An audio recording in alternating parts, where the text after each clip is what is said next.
छोटे से बच्चे को माँ पर पूरा भरोसा है कि माँ है तो दूध भी देगी, खाने को भी देगी, सुलाएगी भी, सब कराएगी। क्या उसे चिंता है? जब छोटे से बच्चे को चिंता नहीं है, क्यों नहीं है? क्योंकि उसे माँ पर हाँ, जब छोटा बच्चा निश्चिंत है माँ के भरोसे, तो आप यदि भगवान के भरोसे हैं तो आप निश्चिंत क्यों नहीं है? चिंता है। इससे पता लग रहा है कि भरोसा नहीं है। इसलिए कहते हैं भरोसा बढ़ाइए, चिंता अपने आप घट जाएगी। ना कोई चिंता ना कोई टेंशन, क्यों? क्योंकि राधा नाम है दिल में मेंशन। भगवान के नाम को हृदय में रखिए, भरोसे को यहां रखिए। गोपियां भगवान की याद में रो रही हैं। जब भगवान मथुरा चले गए, भगवान भी गोपियों को छोड़ के चले गए। गोपियां रो रही, मैया रो रही, कन्हैया कब आओगे? तब भगवान कृष्ण को याद आई अपनी गोपियों की, और भगवान ने अपनी गोपियों को याद करते हुए उद्धव जी से कहा, उद्धव जी आप जाओ, हमारी गोपियों को समझाओ। उद्धव जी बोले, आप क्यों नहीं चले जा रहे हैं अपनी गोपियों से मिलने? भगवान बोले, मैं चला तो जाऊंगा। मैया शोर ना करो, मेरी मां शांति से सुनो, बैठो प्रेम से और सुनो, बैठ जाओ। मैया शांत रहो मेरी मां।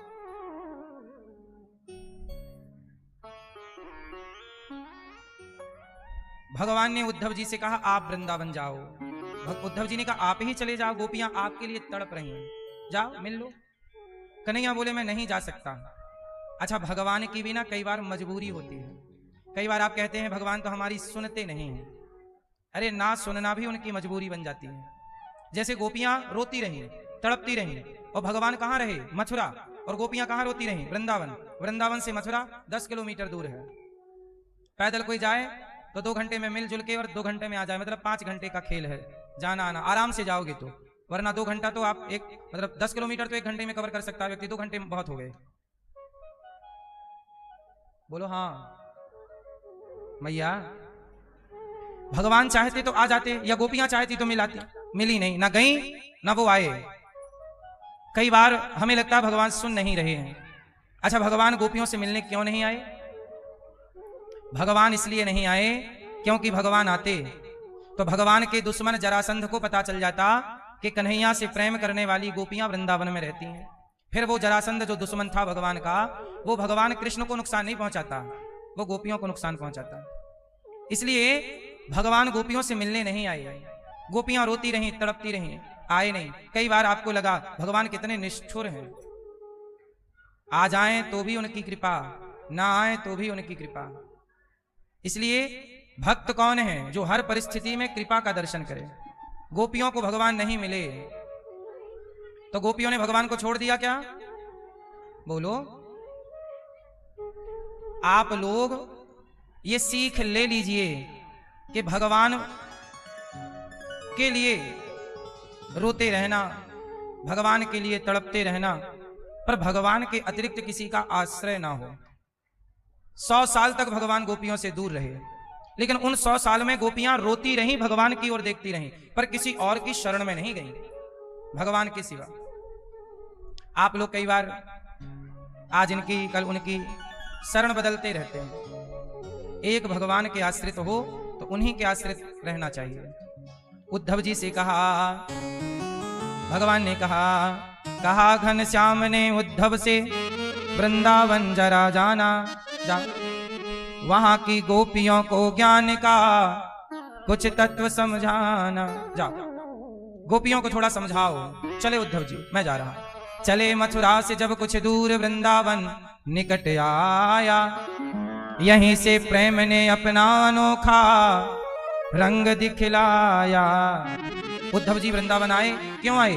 गोपियों को समझाने।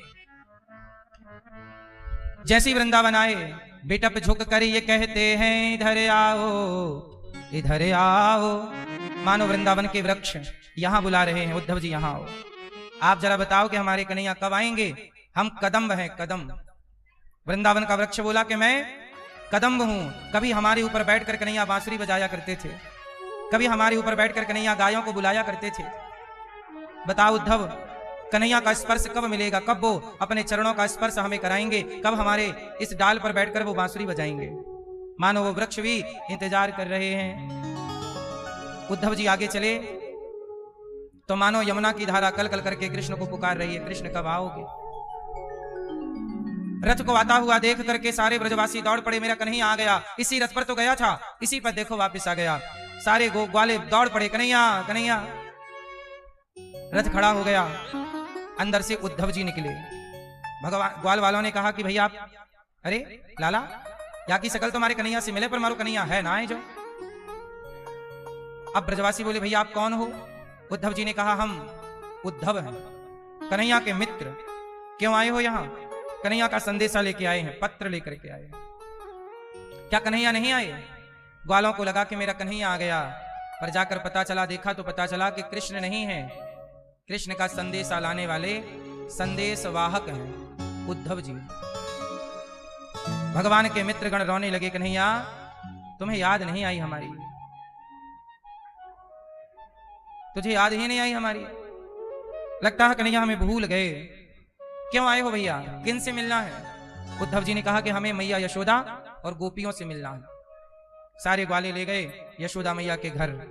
यशोदा माँ कभी पालने को हिलाती, कभी कन्हैया के कपड़े को सुखाती, कभी कन्हैया को पुकारती, और हर पल केवल कन्हैया कन्हैया कन्हैया, तू कहाँ है रे, तू कहाँ है, बस यही बातें करती। रोती जाती और कन्हैया को ढूंढती जाती, ऐसे ढूंढती मानो घर पे छिपके कहीं बैठे हैं। मैया ये यकीन नहीं कर पा रही थी कि कन्हैया हमें छोड़ करके चले गए। अपने घर पे ही ढूंढती कि जैसे वो कभी डर के कारण छिप जाते इस कमरे में उस कमरे में। आज भी मैया ढूंढती कि शायद कन्हैया यहां से निकल आए, यहां से निकल आए। वही नित्य की लीला है। रात को सोती नहीं थी मैया, कन्हैया कहीं चला गया है, आया नहीं। बेटा ना आए और मां सो जाए, कैसे होगा? ना रात को सोती ना दिन को सोती, टुकुर टुकुर द्वार पर देखती रहती, कन्हैया आए क्या। आज संयोग से द्वार पर मैया देख ही रही थी कि द्वार पर उद्धव जी आ गए। दस्तक दी, दरवाजा लुढ़का हुआ था, खटखटाया, कहा मैया, और जैसे ही मैया सुना, मैया को लगा कि कन्हैया ने मुझे मैया कह के बुलाया। दौड़ पड़ी मैया यशोदा, मेरा कन्हैया आ गया। बाबा को बुला रही हैं, मतलब नंद बाबा को, अरे आज सुनते हो अपना कन्हैया आ गया। दौड़ी मैया और दौड़ के जब दरवाजा खोला तो वहां पर मुकुट पर मोर का पंख तो था, कन्हैया का पीतांबर भी गले में था। मैया थोड़ी देर के लिए समझ गई, मेरा कन्हैया तू आ गया। जैसे ही गले से लगाया तो उद्धव जी ने कान में कहा, माँ मैं कन्हैया नहीं, उनका भेजा हुआ उनका मित्र उद्धव हूं। अब तो मैया दूर खड़ी हो गई, मेरा कन्हैया कहाँ है? रथ बाहर दिखाई पड़ा, दौड़ के गई, शायद रथ पर बैठा हो। खोजने लग गई, कन्हैया कहाँ है तू? इतने दिन बाद तुझे माँ की याद आई, अभी तक तू कहाँ था? तुझे याद नहीं आई अपनी मैया की? मैया तो बस पागलों की तरह व्यवहार करने लग गई। उद्धव जी ज्ञानी थे, मैया के इस पागलपन को देखकर कुछ निर्णय ना कर पाए कि मैं कहां से स्टार्ट करूं अपनी बात, क्या कहूं। मैया सब ढूंढ ढांड के आई, बोले कि उद्धव मेरा कन्हैया कहाँ है? कहा मैया वो आए नहीं। क्यों नहीं आया? क्या उसे अपनी मैया की याद नहीं आती? क्या उसे अपनी गैया की याद नहीं आती? क्या उसे अपनी गोपियों की याद नहीं आती? इतना निष्ठुर तो नहीं था मेरा कन्हैया जितना निष्ठुर उसका व्यवहार मुझे दिख रहा है। उद्धव क्या गलती हो गई मेरे से कि कन्हैया हमें छोड़कर चला गया? क्या अपराध हो गया?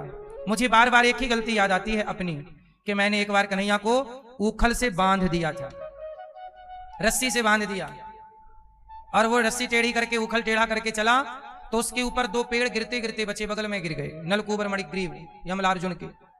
बस उद्धव लगता है कन्हैया नाराज हो गया कि मैया ने मुझे बांध दिया। मुझे पता होता ना उद्धव कि कन्हैया मेरी इस बात का बुरा मान जाएगा, मैं कभी ना बांधती। अब एक बार उद्धव तो मेरे कन्हैया से कहना कि एक बार अपनी मैया को माफ कर दो, वापस आ जाओ, अब जितना जी करे तुम मक्खन खाना, जितना जी करे उधम मचाना, हम तुम्हें एक बार भी रोकेंगे नहीं, टोकेंगे नहीं, हम नहीं बांधेंगे आपको। एक बार कह दो कन्हैया कब आएंगे, कब आएगा कन्हैया? उद्धव जी बोले मैया उन्होंने मुझे भेजा है, वो आ नहीं सकते। क्यों नहीं आ सकते? क्यों नहीं आएगा?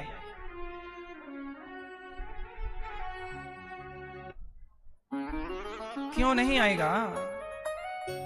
उद्धव जी बोले मैया तुम जिसे कन्हैया कह रही हो, अपना बेटा कह रही हो, वो भगवान है।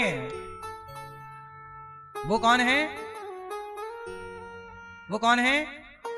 वो भगवान है। मैया बोली उद्धव। मैया ने कहा उद्धव, अच्छा ये बताओ, तुमने कभी भगवान को बांधा है? नहीं मैया, भगवान को कैसे बांध सकते हैं? तुमने कभी भगवान को प्रत्यक्ष रूप से पेट भर भोजन कराया, दूध पिलाया? नहीं मैया। तो सुनो, तुम्हारा भगवान कहां है, जरा हमें दिखाओ। उद्धव जी बोले मैया, वो तो ध्यान से आएगा। किससे आएगा वो ध्यान से प्रकट होगा। मैया, मैं जिस भगवान की बात करता हूं वो ध्यान से प्रकट होगा, उसका ध्यान करो, चिंतन करो। मैया बोली कि तुम्हारा कन्हैया, तुम्हारा भगवान ध्यान से मिलता है।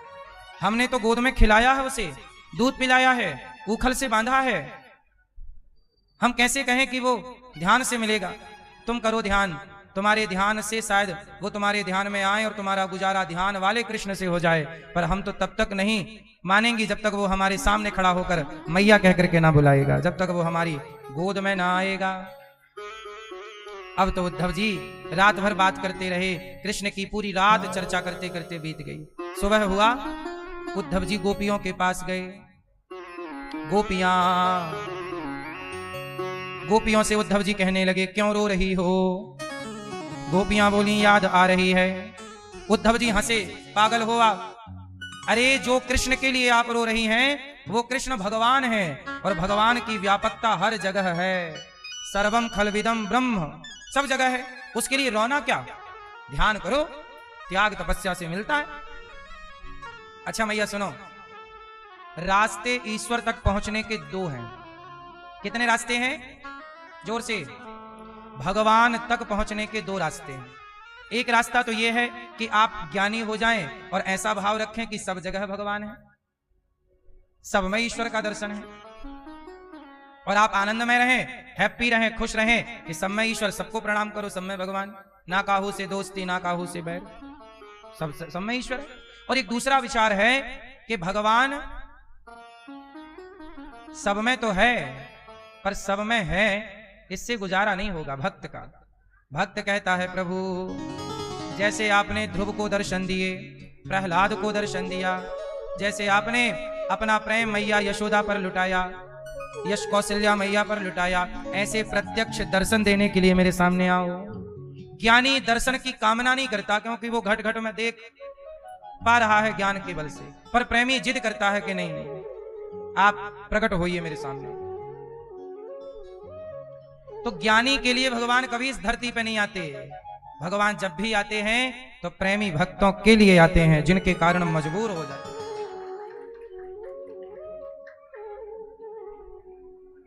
प्रेमी भक्तों के कारण भगवान प्रकट हो जाते हैं, और प्रकट होकर के भगवान अपने भक्तों का हर दुख, हर दर्द स्वयं समझते हैं, पूछते हैं। इसलिए आपसे एक बात कहें मेरी मां, भगवान जब भी मिलेंगे प्रेम से मिलेंगे। ज्ञान हमारे पास इतना नहीं है कि उस क्वालिटी का ज्ञान हो उद्धव जैसा, और ज्ञानी तो देखो फिसल सकता है। रावण कितना ज्ञानी था, लेकिन रावण जैसा ज्ञानी भी राम को नहीं पहचान पाया। तो ज्ञानी पहचान लेगा, दुर्योधन भी तो ज्ञानी था ही, पर कृष्ण को नहीं पहचान पाया। शकुनी ज्ञानी नहीं पहचान पाए, उस जमाने के ज्ञानी कहां पहचान पाए। रावण जैसा ज्ञानी नहीं पहचान पाया, पर शबरी जैसी अनपढ़ पहचान गई कि भगवान।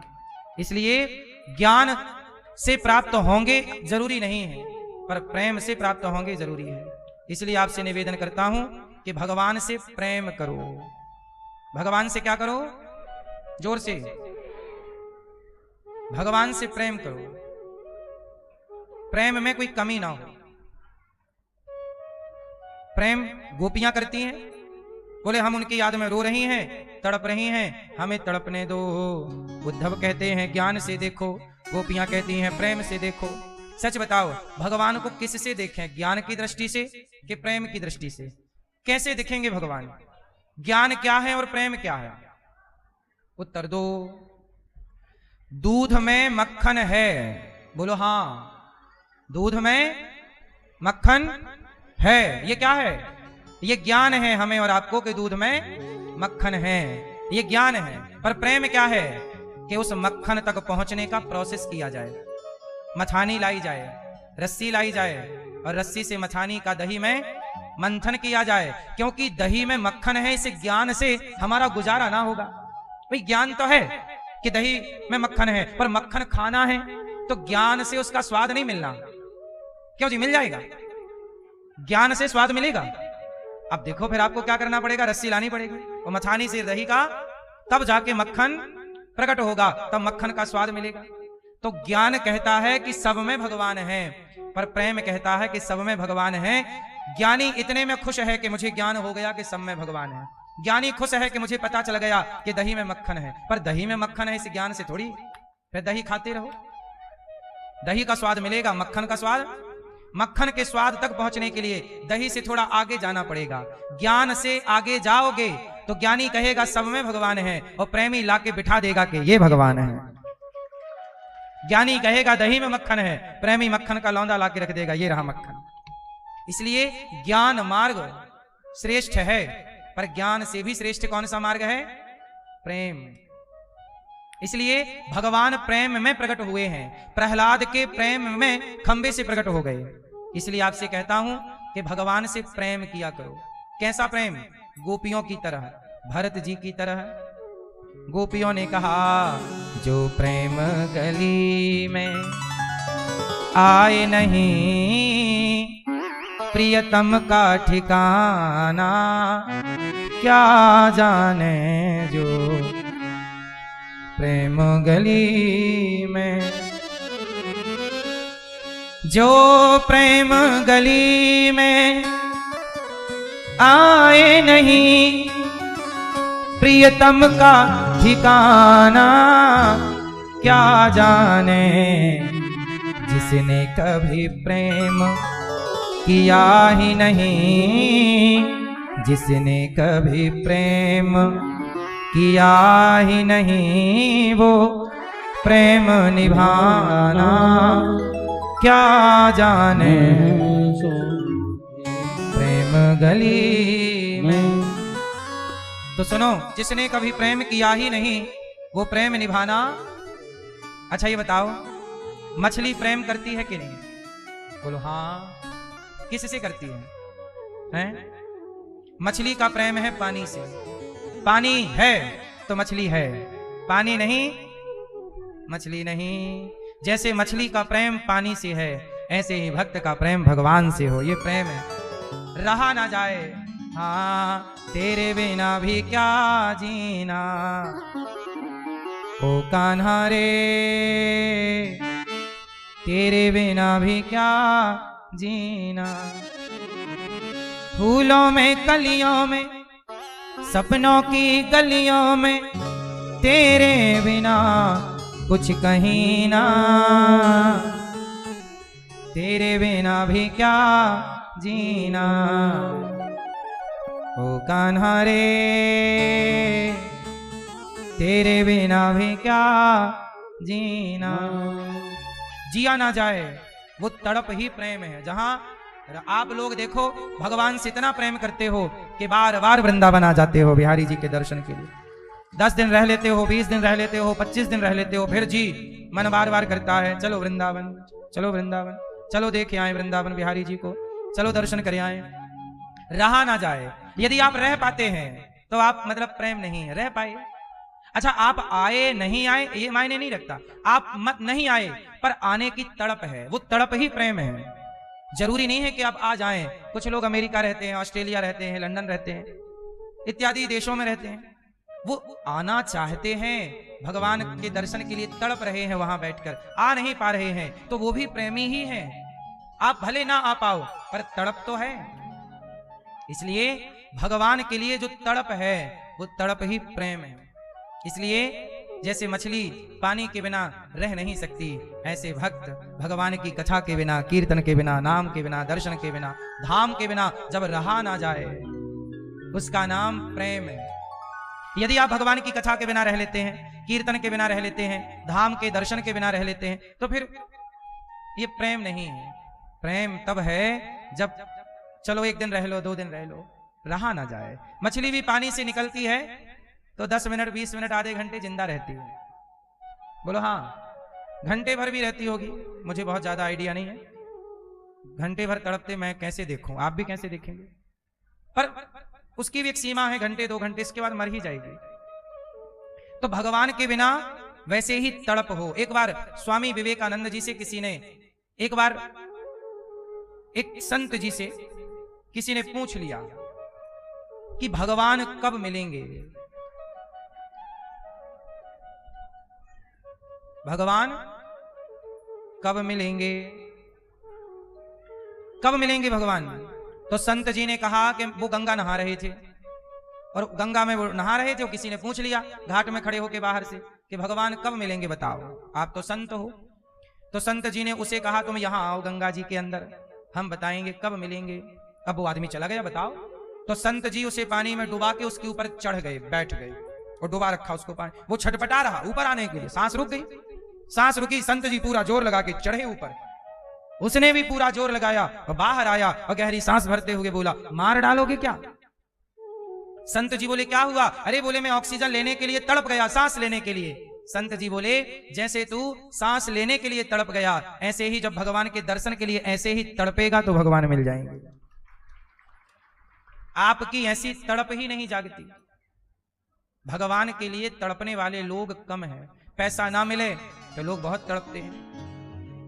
शादी के 4 साल हो जाएं किसी को और बच्चा ना हो तो तड़प जाता है पुरुष स्त्री। बेटा नहीं है महाराज, बेटा एक बेटा, इस डॉक्टर के उस डॉक्टर को, इस मंदिर में उस मंदिर में दौड़ता है व्यक्ति। बेटा नहीं है भगवान, हे भगवान एक बेटा। जितनी तड़प पुत्र की है इतनी भी तड़प भगवान की होती तो आपका कल्याण हो जाता। पर विडंबना है सामान्य, आप लोग ये सुन के ना ताली अच्छी बजा लेते हैं, बातें सुन के आप बढ़िया, लेकिन ये सब चीजें जीवन में उतारने की है। भगवान दें तो बेटा बेटी भी रखो, दें तो पैसा भी रखो, और ना दें तो कृपा मान करके उस हाल में तड़प भगवान की ही हो। सुदामा जी कितने गरीब थे, पर सुदामा जी किसके लिए तड़पते थे? अच्छा उनके अंदर तड़प तो थी पर वो भगवान से मिलना भी नहीं चाहते थे। आज तक बताओ, सुदामा जी पहले भी तो द्वारिका जा सकते थे, जवानी में भी तो द्वारिका जा सकते थे, गरीबी के शीर्ष पर थे तो जा सकते थे। वो तो सुशीला जी ने कहा कि जाओ, पत्नी ने कहा कि जाओ तो गए। वो भी कैसे जाऊं खाली हाथ, मुट्ठी भर 4 मुट्ठी चिवड़ा ले आई सुशीला मैया, कहा इनको लेकर के जाओ। सुदामा जी प्रेम करते हैं भगवान से, तड़पते हैं, नाम जप करते हैं, मिलना नहीं चाहते। अच्छा एक बात बताओ, तड़पने में और मिलने में अंतर है या नहीं? बोलो क्या अंतर है? तड़पना सही है कि मिलना सही है? उत्तर दो। तड़पना सही है या मिलना है? आप बताओ मैया, है तड़पना सही है कि मिलना? जोर से है। भगवान से मिलना सही नहीं है। भगवान के लिए तड़पने में जितना मजा आनंद है उतना भगवान से मिलने में आनंद नहीं। क्यों? सुनिएगा, इसका भी उदाहरण देता हूं। जब आप भगवान के लिए तड़पते हैं तो आप रोते हैं, हर जगह भगवान दिखते हैं, हर समय उनका स्मरण होता है। और जब आप भगवान से मिल लेते हैं ना तो तड़प समाप्त हो जाती है और स्मरण भी कम हो जाता है, क्योंकि मिल लिए, क्योंकि मिल लिए।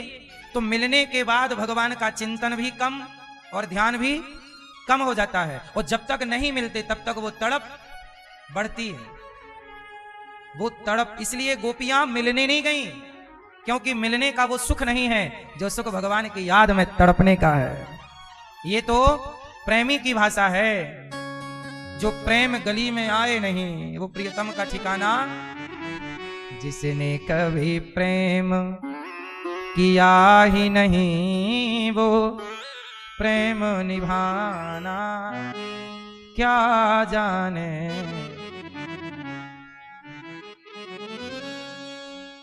मिलने से प्रेम कमजोर हो जाता है। बोलो हाँ। जो लड़के लड़की एक दूसरे को बहुत प्यार करते थे, एक दूसरे के बिना रहते नहीं थे, अब ज्यादा दिन रह गए तो एक दूसरे को देखते नहीं हैं। आप अपने से हिसाब लगा लो, जब शादी हुई थी आपकी तो पति आपका हाथ नहीं छोड़ते थे, और अब पकड़ाई पकड़ाई पकड़ते नहीं। बोलो हाँ, सही है कि गलत है? आपने नहीं देखा नई शादी वाले लड़का लड़की शादी के बाद एक दूसरे का हाथ ऐसे पकड़ के चलते, कहीं भी देख लो आप, पकड़ के छोड़ेंगे नहीं, होने दो साल 2 साल, फिर पत्नी पकड़ाएगी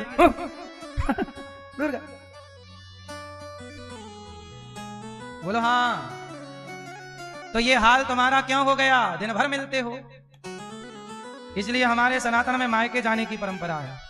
कुछ दिन पत्नी मायके रहेगी, दूर रहेगी पति से, तो मिलने की और उत्सुकता बनेगी। दूर रहने से प्रेम बढ़ता है। कहावत तो सुनी होगी, ज्यादा मिठास में कीड़े पड़ जाते हैं।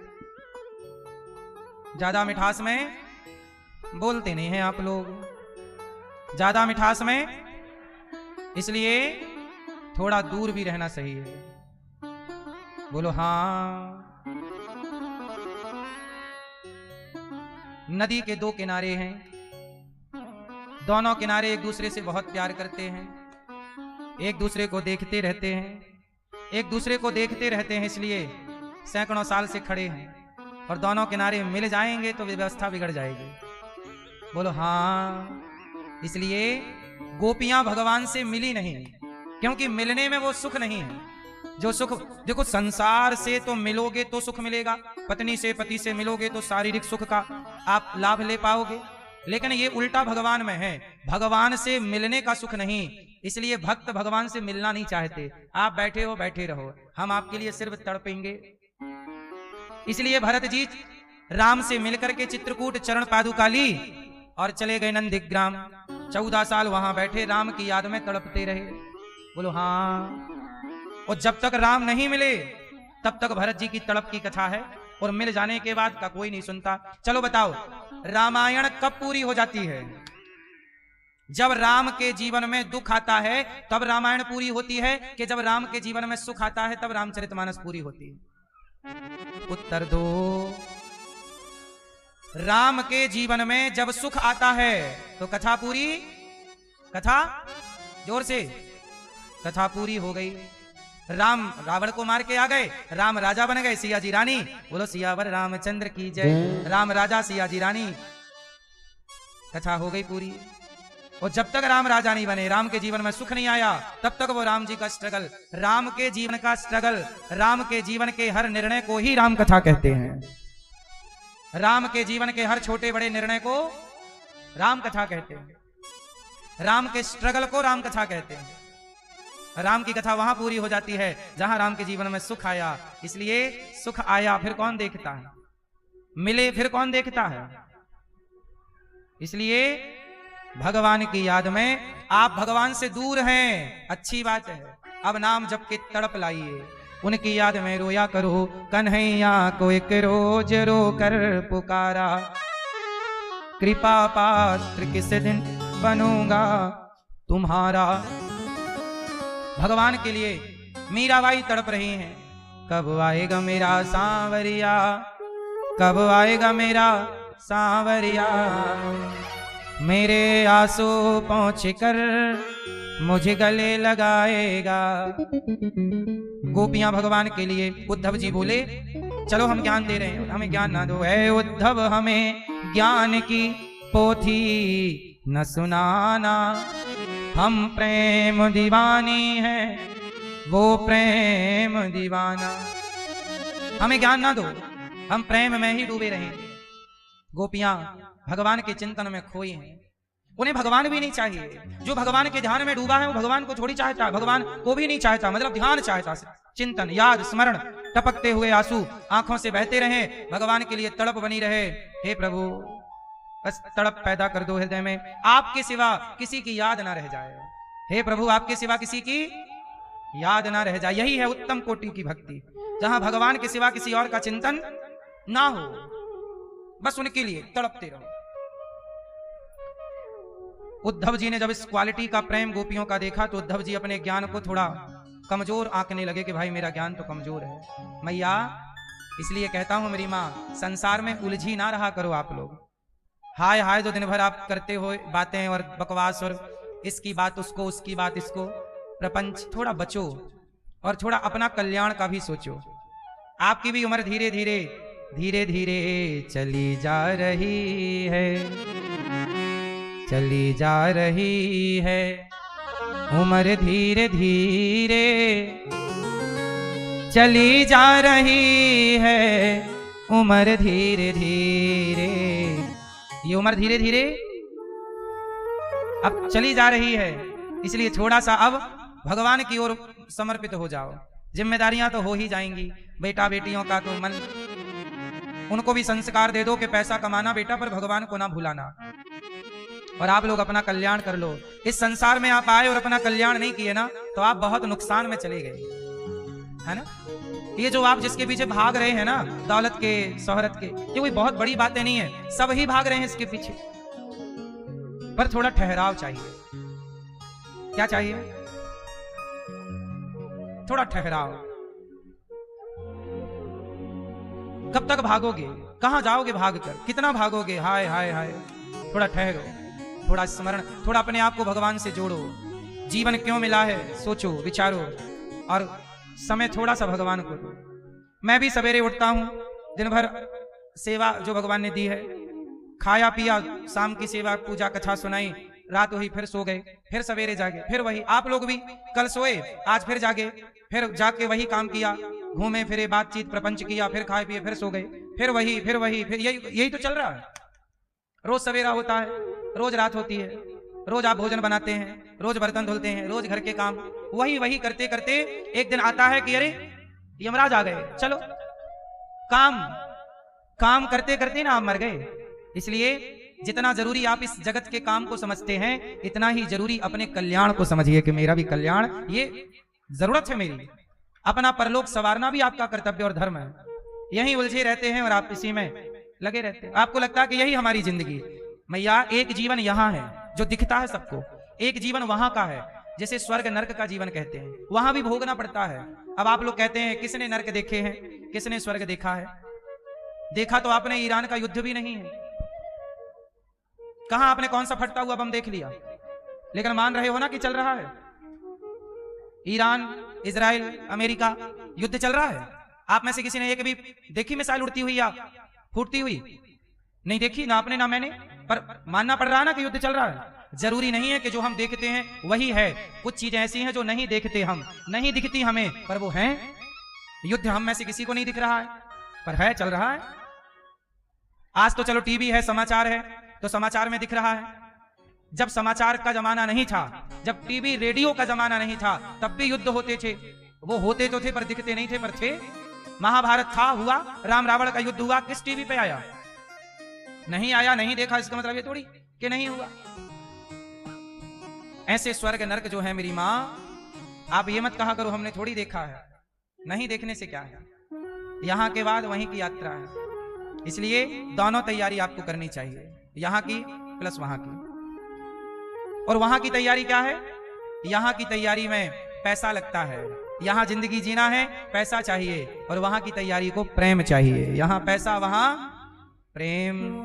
राम ही केवल प्रेम प्यारा, जान ले ये जो जाना निहारा।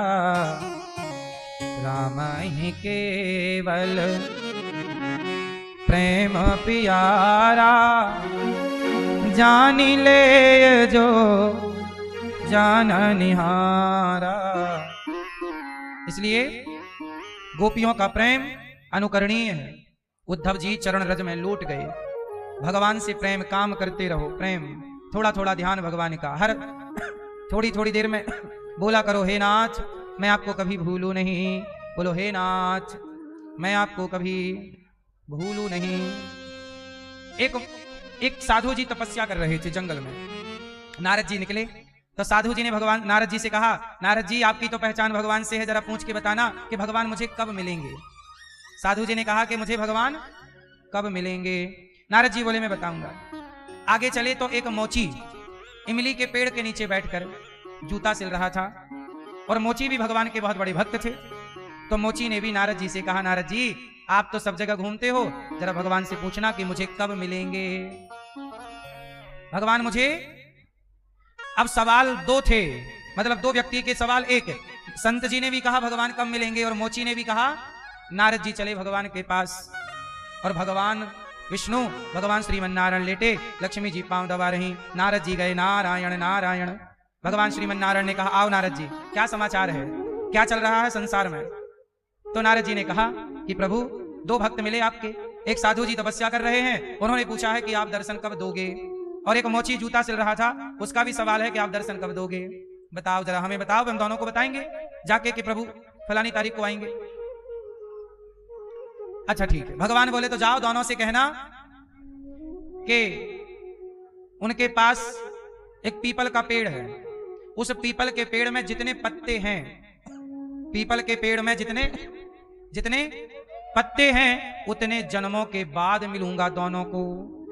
दोनों को कब मिलूंगा, जब जितने पीपल के पेड़ में पत्ते, मतलब पीपल के पेड़ में हजारों पत्ते, तो मतलब हजारों जन्मों के बाद मिलूंगा। अब नारद जी गए, नारायण ना, संत जी के पास पहुंचे। संत जी ने कहा, क्या कहा भगवान ने। नारद जी ने कहा कि भगवान ने कहा है कि इस पीपल के पेड़ में जितने पत्ते हैं, उतने जन्मों के बाद आपको भगवान मिलेंगे। अब तो साधु जी का सब्र टूट गया। कहा, एक जन्म तो कट नहीं रहा है, ये हजारों जन्म बाद नंबर आएगा मेरा। साधु जी तो बेचारे हार गए, बोले अब मैं जा रहा हूं, संसार में आनंद करूंगा सबकी तरह, अब नहीं करूंगा मैं तपस्या, क्योंकि इतना लंबा टाइम। अब नारद जी बोले, जब ये ज्ञानी का ये हाल है तो मोची को बताऊंगा तो पता नहीं क्या करेगा। नारद जी गए मोची के पास, मोची जूता सिल रहे, वो जूता सिलते जाएं और कहते जाएं, हे श्रीमन्नारायण, हे श्रीमन्नारायण, कब कृपा दृष्टि होगी, हे श्रीमन्नारायण, कब मुझे पतित को देखोगे, हे प्रभु कब कृपा करोगे। मोची जूता सिलते जाएं और कहते जाएं, कहते जाएं। नारद जी बोले, मोची, हाँ महाराज, क्या कहा भगवान ने। नारद जी ने मोची को भी कहा कि पीपल के पेड़ में जितने पत्ते हैं, उतने जन्मों के बाद आपको भगवान मिलेंगे। ये सुनकर तो मोची नाचने लगा। साधु जी ये सुनकर दुखी हो गए थे और चले गए तपस्या छोड़कर, और मोची यही बात सुन के नाचने लगे और पीपल के पेड़ पे जाके चढ़ने लगे, उतरने लगे। और चढ़ते समय उतरते समय कहा, वाह नारद जी, मिलन कहे हैं मिली हैं राम, मिलन कहे हैं मिली हैं राम। बार बार मोची। नारद जी बोले, भाई हजारों जन्मों के बाद मिलेंगे, क्यों तू प्रसन्न हो रहा है, संत जी तो प्रसन्न नहीं भये। तब मोची ने कहा, प्रभु हजारों जन्मों के बाद ही सही, कम से कम भगवान को याद तो है कि किसी भक्त को जाकर दर्शन देना है। अब तो मोची भाव में हजारों जन्म बाद ही सही मिलेंगे, इस विश्वास से जब पीपल पर चढ़े उतरे, चढ़े उतरे और प्रेम से भगवान को स्मरण किया, और इतने भाव में डूब गए कि अब वो चढ़े तो सही पर उतरने का सब भाव में डूब गए, वो ध्यान चला गया भगवान का, तो वो पेड़ से गिर गए। और जैसे ही गिरे तो भगवान प्रकट होके गोद में थाम लेते हैं मोची को, और भगवान तुरंत प्रकट हो जाते हैं और मोची को दर्शन देते हैं। नारद जी बोले, प्रभु आप भी झूठ बोलते हो, क्यों? आपने तो कहा था कि पीपल के पेड़ में जितने पत्ते हैं उतने जन्मों के बाद मिलूंगा, आप तो अभी घंटे भर में आ गए। और साधु जी तो तपस्या छोड़ के भाग गए। आपने ऐसे बताया होता 1 घंटे में आओ, तो साधु जी भी आपका वेट करते इंतजार। तब भगवान ने कहा, नारद जी, मैं मोची को और साधु को दोनों को हजारों जन्मों के बाद ही मिलने वाला था, लेकिन इसका प्रेम, जब इसने सुना कि मैं मिलूंगा तो इसने प्रेम से मुझे पुकारा, और इसने इतना प्रेम प्रकट किया कि इसके प्रेम ने मुझे खींच लिया और मैं इसी जन्म में खिंचा चलाया। भगवान आते नहीं हैं, भक्त का प्रेम भगवान को खींच लेता है। शबरी के पास राम गए नहीं, शबरी के प्रेम ने राम को, जैसे चुंबक मैग्नेट लोहे को अपनी ओर खींच लेती है, ऐसे भक्त की भक्ति भगवान को अपनी ओर खींच लेती है। भगवान भी कहां जाएं भक्त को छोड़कर। इसलिए कहता हूं, प्रेम होगा तो इसी जन्म में मिलेंगे, प्रेम नहीं होगा तो हजारों जन्म भी बीत जाएंगे, तो कोई संभावना। इसलिए मिलहि न रघुपति बिनु अनुरागा, किए जोग जप ज्ञान विरागा।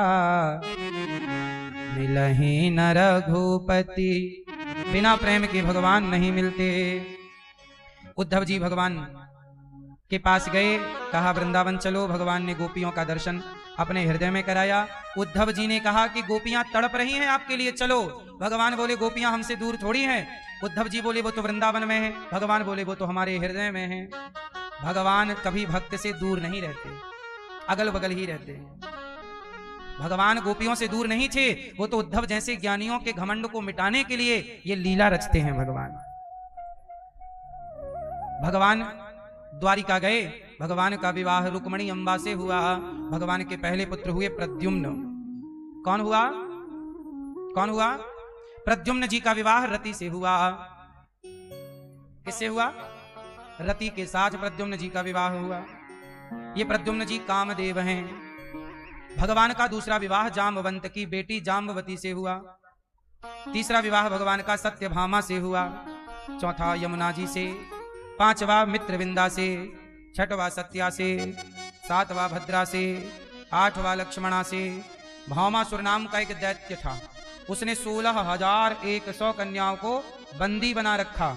कन्याओं ने पत्र लिखा कि प्रभु बंधन से मुक्त करो, तो भगवान गए और भामासुर को मार गिराया युद्ध में और कन्याओं को जेल से मुक्त किया, जाओ अपने अपने घर। कन्याओं ने कहा अब हम कहाँ जाएं, हमें कौन स्वीकार करेगा? तो भगवान बोले क्या चाहती हो? बोले प्रभु आप हमारे पति बन जाओ। भगवान बोले तुम 2-4 होती तो हम बन जाते, पर तुम 16,100 हो, इतनों के पति। उन कन्याओं ने कहा प्रभु अब हम घर कैसे जाएं, कोई हमें स्वीकार थोड़ी करेगा। सब कहेंगे कि तुम पराये पुरुष के संग पास रही हो, कौन हमसे ब्याह करेगा, कौन हमारी ओर सम्मान की दृष्टि से देखेगा। जिन नारियों को समाज में सम्मान नहीं मिला, ऐसी नारियों को भगवान ने विवाह करके पत्नी बनाकर समाज में सम्मान के संग जीने का अधिकार दे दिया। और टोटल विवाह हो गए भगवान के 16,100। कितने मैया? 16,108 विवाह हो गए। हमारे भगवान कृष्ण के कितने विवाह हुए? क्यों? और आप लोगों के कितने विवाह हुए? कितने? एक ही ठीक है कि और करने हैं?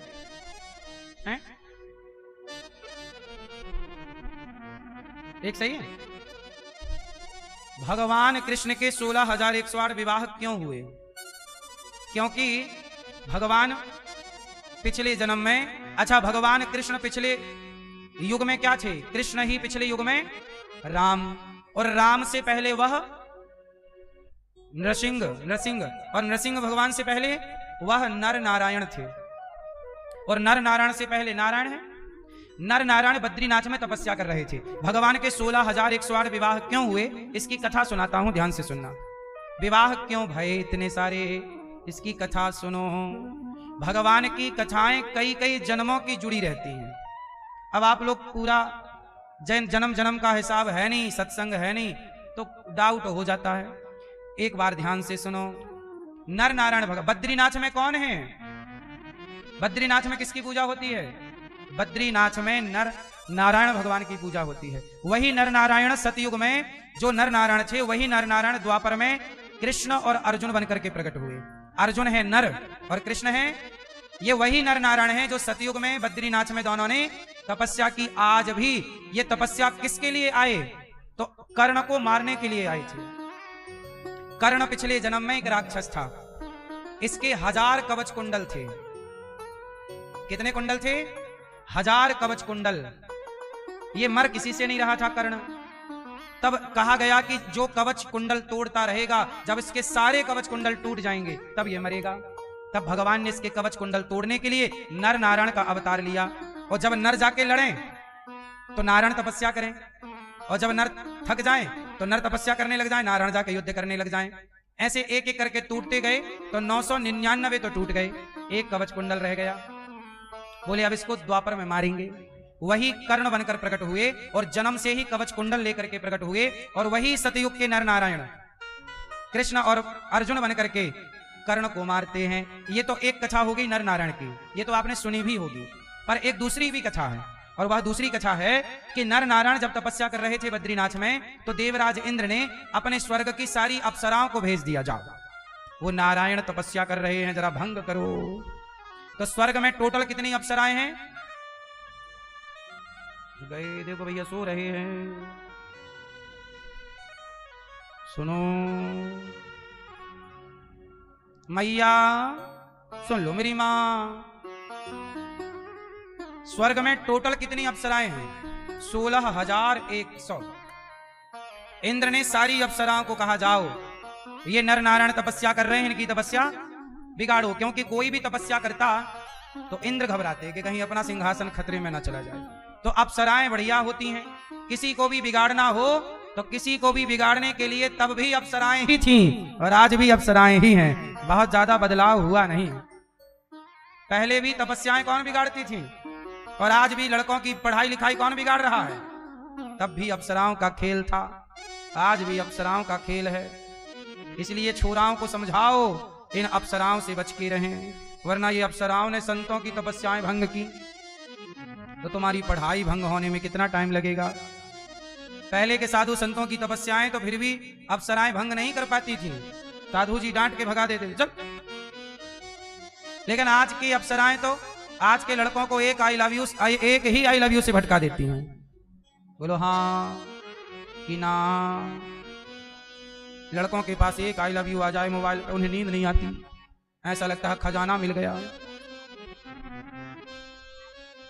ये सब आपके छोरों की बातें हम कर रहे हैं। जो तुम्हें लगता है छोरा सो गया, नहीं, रजाई ओढ़ के अंदर आई लव यू खेल रहा है। आज के छोरा चतुर है, तुम्हें बता के थोड़ी सब करते हैं। 3-4 सेटिंग बना रखी हैं। अब सुनो, अप्सराएं आई 16,100। कितनी अप्सराएं आई? और आई नर नारायण के पास और वो अपना वही हाव भाव नृत्य गान प्रारंभ किया। अब छम छम छम छम पायल बजी तो भगवान नारायण थोड़ा आंख खोलकर देखे, और जब देखे तो समझ गए, अच्छा इंद्र घबरा गए। अप्सराएं आई, बड़ी नाच गान करती रही बेचारी पर भगवान की तपस्या। आंख खोली फिर बंद कर लिए, तपस्या करते रहे। और वो अप्सराएं बेचारी नाच नाच के थक गई। और वहां इंद्र का दबाव था कि भंग ही करना है, वरना दाना पानी सब बंद। अब अप्सराएं करें क्या, उनका तो वहीं से गुजारा था, तनख्वाह इंद्र ही देते हैं, और तनख्वाह बंद तो भाई अब क्या करो। तो वे बिल्कुल पास में जाके छम छम करने लग गई। अब भगवान ने आंखें खोली, और आंखें खोली और कहा, देवी जाओ अपने स्वर्ग, यहां क्या कर रही हो? तभी भगवान ने अपनी जंघा पे कहा, ऐसे पटका, ऐसे। भगवान ने अपनी जंघा पे क्या किया? हाथ ऐसे किया तो भगवान की जंघा से एक सुंदर सी अप्सरा प्रकट हो गई, उर्वशी प्रकट हो गई। और जब वह अप्सरा प्रकट हुई तो वह इतनी सुंदर अप्सरा थी कि 16,100 जो अप्सराएं भगवान की तपस्या भंग करने आई थी वो शर्मा गई कि इनके आगे तो हम कुछ भी नहीं है। तब भगवान बोले कि देवियों, मैं एक हाथ पटक दूं यहां तो ऐसी करोड़ों अप्सराएं पैदा हो सकती हैं, तुम हमारा कुछ बिगाड़ नहीं सकती, इसलिए चुपचाप जाओ। उन सारी 16,100 कन्याओं ने अपना सिर चरणों में रख दिया भगवान के और हाथ जोड़ के कहा, प्रभु आप तो भगवान हैं, आप तो कामदेव को प्रकट करने वाले हैं, आप तो ऐसे करोड़ों इंद्र को बनाने वाले हैं, भला हम जैसी अप्सराएं, हमारी जैसी करोड़ों आप प्रकट कर सकते हैं। पर प्रभु देवराज इंद्र के दरबार में हम लोग नाच नाच के थक गई हैं, युगों युगों से कितने पुरुषों को रिझाती चली आई, अब इस काम से हम थक गई हैं। प्रभु क्या हमारा कोई सम्मान नहीं है? क्या हमारी कोई इज्जत नहीं है? पुरुषों के आगे नाचने के लिए बनी हूं मैं? प्रभु आपसे मेरी प्रार्थना, आप सबकी झोली भरते हैं, आज हमारी झोली भरिए और आज आप हमारे पति बनकर आप हमें पत्नी का गौरव प्रदान कीजिए। आप हमारे पति बन जाओ, हमें भी थोड़ा सम्मान मिल जाएगा कि हम भगवान की पत्नी हैं। भगवान बोले, देखो यदि अभी हमने ब्याह कर लिया तो इंद्र का मनोरथ तो पूरा हो ही जाएगा। आप अभी स्वर्ग जाओ, अभी आने वाला द्वापर युग है, मैं द्वापर में कृष्ण बनकर आऊंगा और तुम सब आना, मैं तुम सबके साथ एक साथ विवाह करूंगा और तुम सब 16,100 अप्सराओं को पत्नी बनाकर तुम्हें समाज में सम्मान दिलाऊंगा। जाओ। भगवान ने सतयुग में वादा किया था स्वर्ग की अप्सराओं को, उन्हीं का वादा पूरा करने के लिए भगवान उन्हीं अप्सराओं से द्वापर में विवाह करते हैं। अब आप लोग कहते हैं भगवान ने इतने विवाह क्यों किए? आप पूरी बात जानते ही नहीं। भगवान को तो जो वरदान दिए थे, शाप दिए थे, वो सब पूरा हो रहा है ना, उनका सेटअप, उनकी पूरी प्लानिंग रहती है, कहां जाना है, किससे मिलना है। यदि भगवान किसी से मिल रहे हैं तो उससे मिलने की प्लानिंग भी कई युग पहले हो जाती है। कितने? शबरी से राम मिलेंगे, ये प्लानिंग राम अवतार नहीं लिए थे तब ये प्लानिंग हो गई थी कि जब मैं राम बनकर जाऊंगा तो मुझे सबरी के घर भी जाना है, ये तब की प्लानिंग है। रावण को मारना है, ये राम के अवतार होने से पहले की प्लानिंग है। बोलो हाँ। तो भगवान की कोई आज की योजना थोड़ी है। इसलिए जो खेल देख रहे हो वो सब प्लानिंग है। सुख दुख हानि लाभ जीवन मरण ये सब ईश्वर का खेल है। अच्छा ये बताओ, आप लोग वो अखाड़ा देखते हो कि नहीं भैया? वो लड़ते हैं ना पहलवान लोग, क्या बोलते हैं उसको? कुश्ती अखाड़ी बोलते हैं, WWE भी बोलते हैं, क्यों भैया? अच्छा ये बताओ भैया, वो WWE में और अखाड़ों में कुश्ती नहीं लड़ते लोग? अच्छा जब लड़ते हैं तो उनकी लड़ाई देखने के लिए हजारों लोग जाते हैं कि नहीं? बोलो हाँ, जोर से जोर से।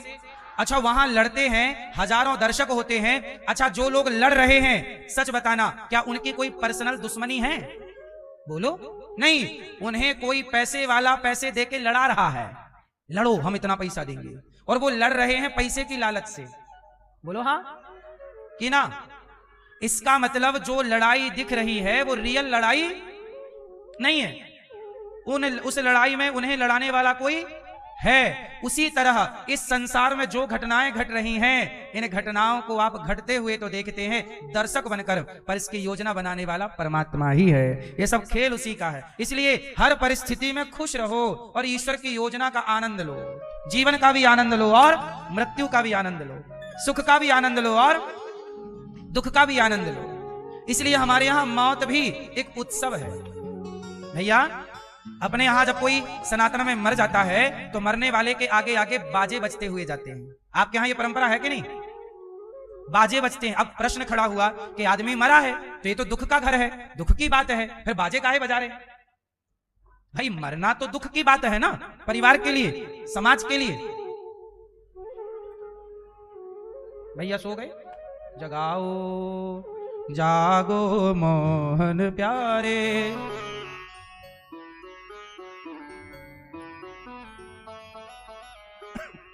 देखो हम जगह जगह की अच्छी बातें सुना रहे हैं। हाँ सुनो, जब कोई मर जाता है तो बाजे बजते हैं ना आगे आगे। क्यों? क्योंकि मरना भी हमारे सनातन में एक उत्सव है। मृत्यु, अज्ञानी लोग रोते हैं कि मर गए, और ज्ञानी समझते हैं, समझदार समझते हैं कि ये तो जहां से आए थे वहीं चले गए। मरा कौन? आए थे, और अब आए थे चले गए के बीच में आपने 25-50 साल तक जो कर्म किया वही कर्म का फल पा रहे हो। मैया कर्म कैसे हैं? कर्म है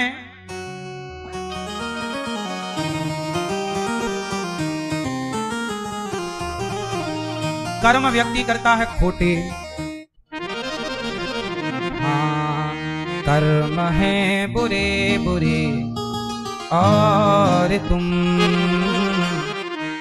स्वर्ग जाने की बात करते हो। भैया आप कहां जाओगी? स्वर्ग नरक वैकुंठ कहां जाओगी? कहां जाओगे भैया? वैकुंठ। भैया आप कहां जाओगी? स्वर्ग जाओगे? नहीं, इच्छा है जाने की, और कर्म तो अच्छे है नहीं, दिन भर चुगली करती हो। कर्म है बुरे बुरे और तुम स्वर्ग जाने की बात करते हो। सही है गलत है? हाँ, कर्म है बुरे बुरे और तुम स्वर्ग जाने की बात करते हो। कर्म है बुरे बुरे और स्वर्ग जाने की बात करते हो। कर्म है बुरे बुरे और स्वर्ग जाने की बात करते हो।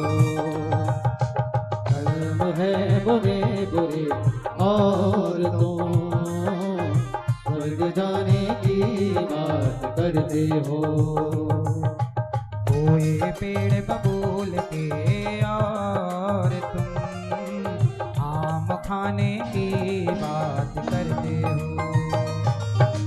कोई पेड़ बबूल के और तुम आम खाने की बात करते हो।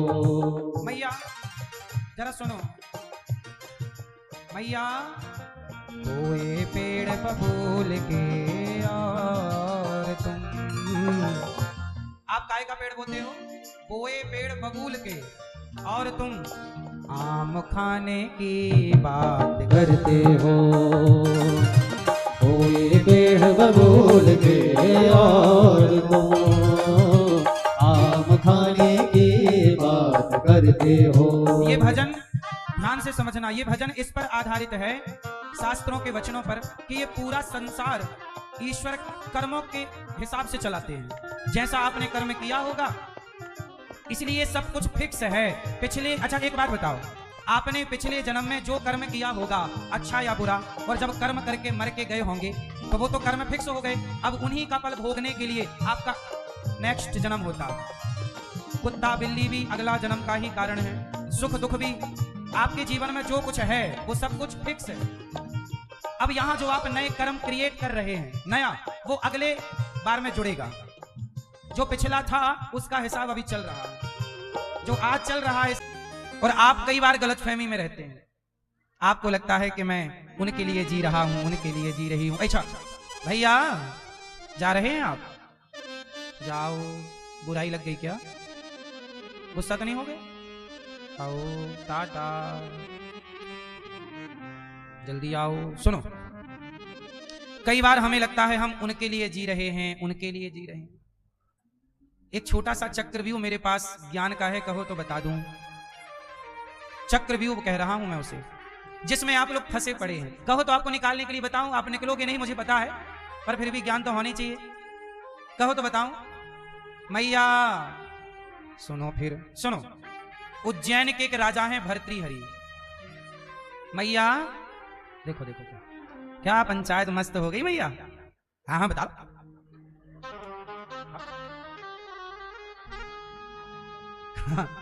बहुत पंचायत करती हो मेरी माँ।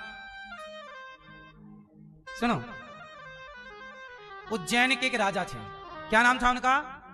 भर्तृहरि। उनकी एक सुंदर सी पत्नी थी, बहुत सुंदर। राजा बहुत प्यार करते थे अपनी पत्नी से। एक दिन क्या हुआ, राजा के दरबार में कोई संत आए और संत ने कहा, राजा मैंने घोर तपस्या की है और तपस्या से देवता प्रकट हुए और देवता ने मुझे ये फल दिया है। कहा है कि जो ये फल खाएगा वो सदा जवान रहेगा और हजारों साल जिएगा, लंबे समय के लिए अमर रहेगा और निरोगी रहेगा, जवान। तो साधु जी फल लाए और राजा भर्तृहरि को एकांत में बुलाया, अकेले में। यहाँ राजा ने कहा, संत ने कहा, महाराज मैं तो साधु आदमी हूं, मैं तो फिर से तपस्या करूंगा, अपना कल्याण करूंगा, पर तुम बढ़िया राजा हो, आप जैसे राजा की इस देश को जरूरत है, इसलिए ये फल आप खा लो, ताकि आप सदा जवान रहेंगे, शरीर में ताकत रहेगी, शत्रुओं को हराते रहोगे और लंबे हजारों साल तक के लिए आप प्रजा की देखरेख, भारत सुखी रहेगा, खाओ। अब राजा बहुत खुश हुए, महाराज बड़ी कृपा। साधु तो चले गए जंगल में तपस्या करेंगे। अब राजा बोले, ये फल यदि मैं खाऊंगा तो मैं जवान रहूंगा सदा, पर ये फल मेरी पत्नी खाएगी तो मेरी पत्नी सदा जवान रहेगी, और वो जवान रहेगी तो वो मुझे सुख देती रहेगी, मैं सुखी रहूंगा, इसलिए पत्नी जवान रहनी चाहिए। अब गए रात को, प्रिय यहाँ आओ, तुम्हारे लिए फल लाए हैं, ये बहुत बढ़िया फल है, जो खाएगा सदा जवान रहेगा, मैं चाहता हूं ये तुम खाओ और सदा सुंदर जवान लंबे समय तक के लिए मेरी अर्धांगिनी बनी रहो लो। पत्नी बोली, अच्छा ठीक है, मैं सुबह भोग लगा के खाऊंगी। राजा ने दे दिया, पत्नी ने फल रखा, सवेरे राजा चले गए। अच्छा, रानी का चक्कर था सेनापति से। रानी ने बुलाया सेनापति को, आइए। सेनापति आए, रानी बोली, ये फल है, तुम मेरे प्रिय हो, मैं तुमसे बहुत प्यार करती हूं, ये फल तुम खा लो, सदा जवान रहोगे, तुम जवान रहोगे तो मुझे सुख देते रहोगे। मैं चाहती हूं तुम जवान रहो और तुम अमर रहो, ताकि मेरा प्यार तुम हो। राजा प्रेम करता था रानी को और रानी प्रेम करती थी सेनापति को। सेनापति बोला अच्छा मैं फल खा लूंगा, अभी कोई देख ना ले। सेनापति ने फल लिया और चला गया। अच्छा, सेनापति प्यार करता था वहां की नर्तकी को, नाचने वाली को। सेनापति ने बुलाया, ए यहां आओ, ये फल खाओ, जो ये फल खाएगा सदा जवान रहेगा, सुंदर रहेगा और अमर हो जाएगा लंबे समय के। लो, तुम्हारा मेरा सुख तो तुम में है, तुम जवान रहोगी तो मैं सुखी रहूंगी। अब नाचने वाली ने फल लिया और नाचने वाली सोची, हे भगवान मुझे अमर होके क्या करना, मैं अमर हो जाऊंगी तो और नाचती ही तो रहूंगी,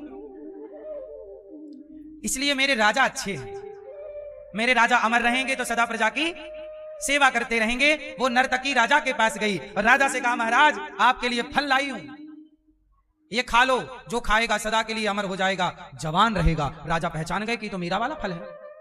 राजा बोले, यहां ये फल तेरे पास कहां से आया? महाराज वो आपके सेनापति है ना, मेरे से बहुत प्यार करते हैं, उन्होंने दिया है। सेनापति को बुलाया, ये फल तेरे पास कहां से? महाराज क्षमा क्षमा, आप मुझे दंड दीजिए, आपकी पत्नी मेरे से प्यार करती है। अब तो भैया देखो, राजा प्यार करते थे रानी से, रानी प्यार करती थी सेनापति से, सेनापति प्यार करता था नर्तकी से। और यही चक्कर है आपका संसार का। आपको लगता है ये मेरे से प्यार करती है या करता है? संसार में कोई भी किसी से प्यार नहीं करता। आपको इस गलतफहमी में रखा जाता है कि हम तुम्हारे लिए हैं, हम तुमसे प्रेम करते हैं। हर व्यक्ति अपने स्वार्थ से प्रेम करता है। जब तक सामने वाले का स्वार्थ आपसे होगा तो आपसे राम राम करेगा, स्वार्थ पूरा हो जाए तो आपकी तरफ देखेगा नहीं, और स्वार्थ है तो आपको आके बार बार प्रणाम करेगा। स्वार्थ नहीं है तो कोई फोन भी तभी लगाता है जब कोई काम अटक जाता है, वरना फोकट में कोई फोन भी कहां लगाता है? बोलो हाँ। राजा भर्तृहरि को हो गया वैराग्य। क्या हो गया?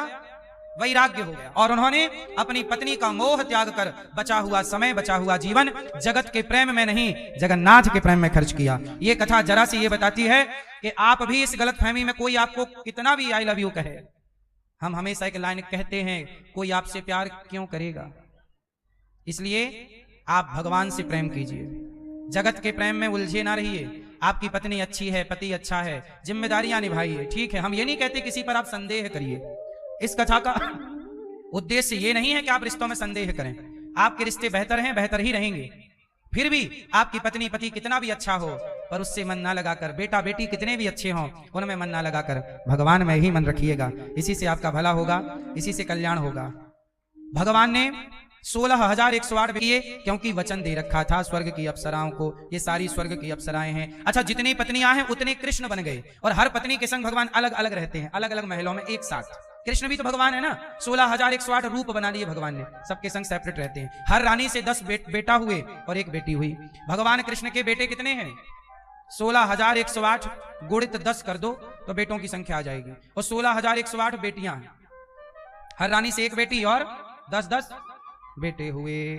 इसलिए बेटे ज्यादा होने चाहिए, बेटी भी ज्यादा होनी चाहिए, ताकि बैलेंस बना रहे। आजकल लड़के ज्यादा हो गए, लड़कियां कम, इसलिए कुछ तो 40 के हो गए, ब्याह हो ही नहीं रहा है, 50 के हो गए, हो ही नहीं रहा है। एक आदमी बोला हम साधु बनेंगे, हमने कहा बनोगे और करोगे क्या? मिल तो रही नहीं कोई, तो बनोगे ही। तो आजकल मिल ही नहीं रही।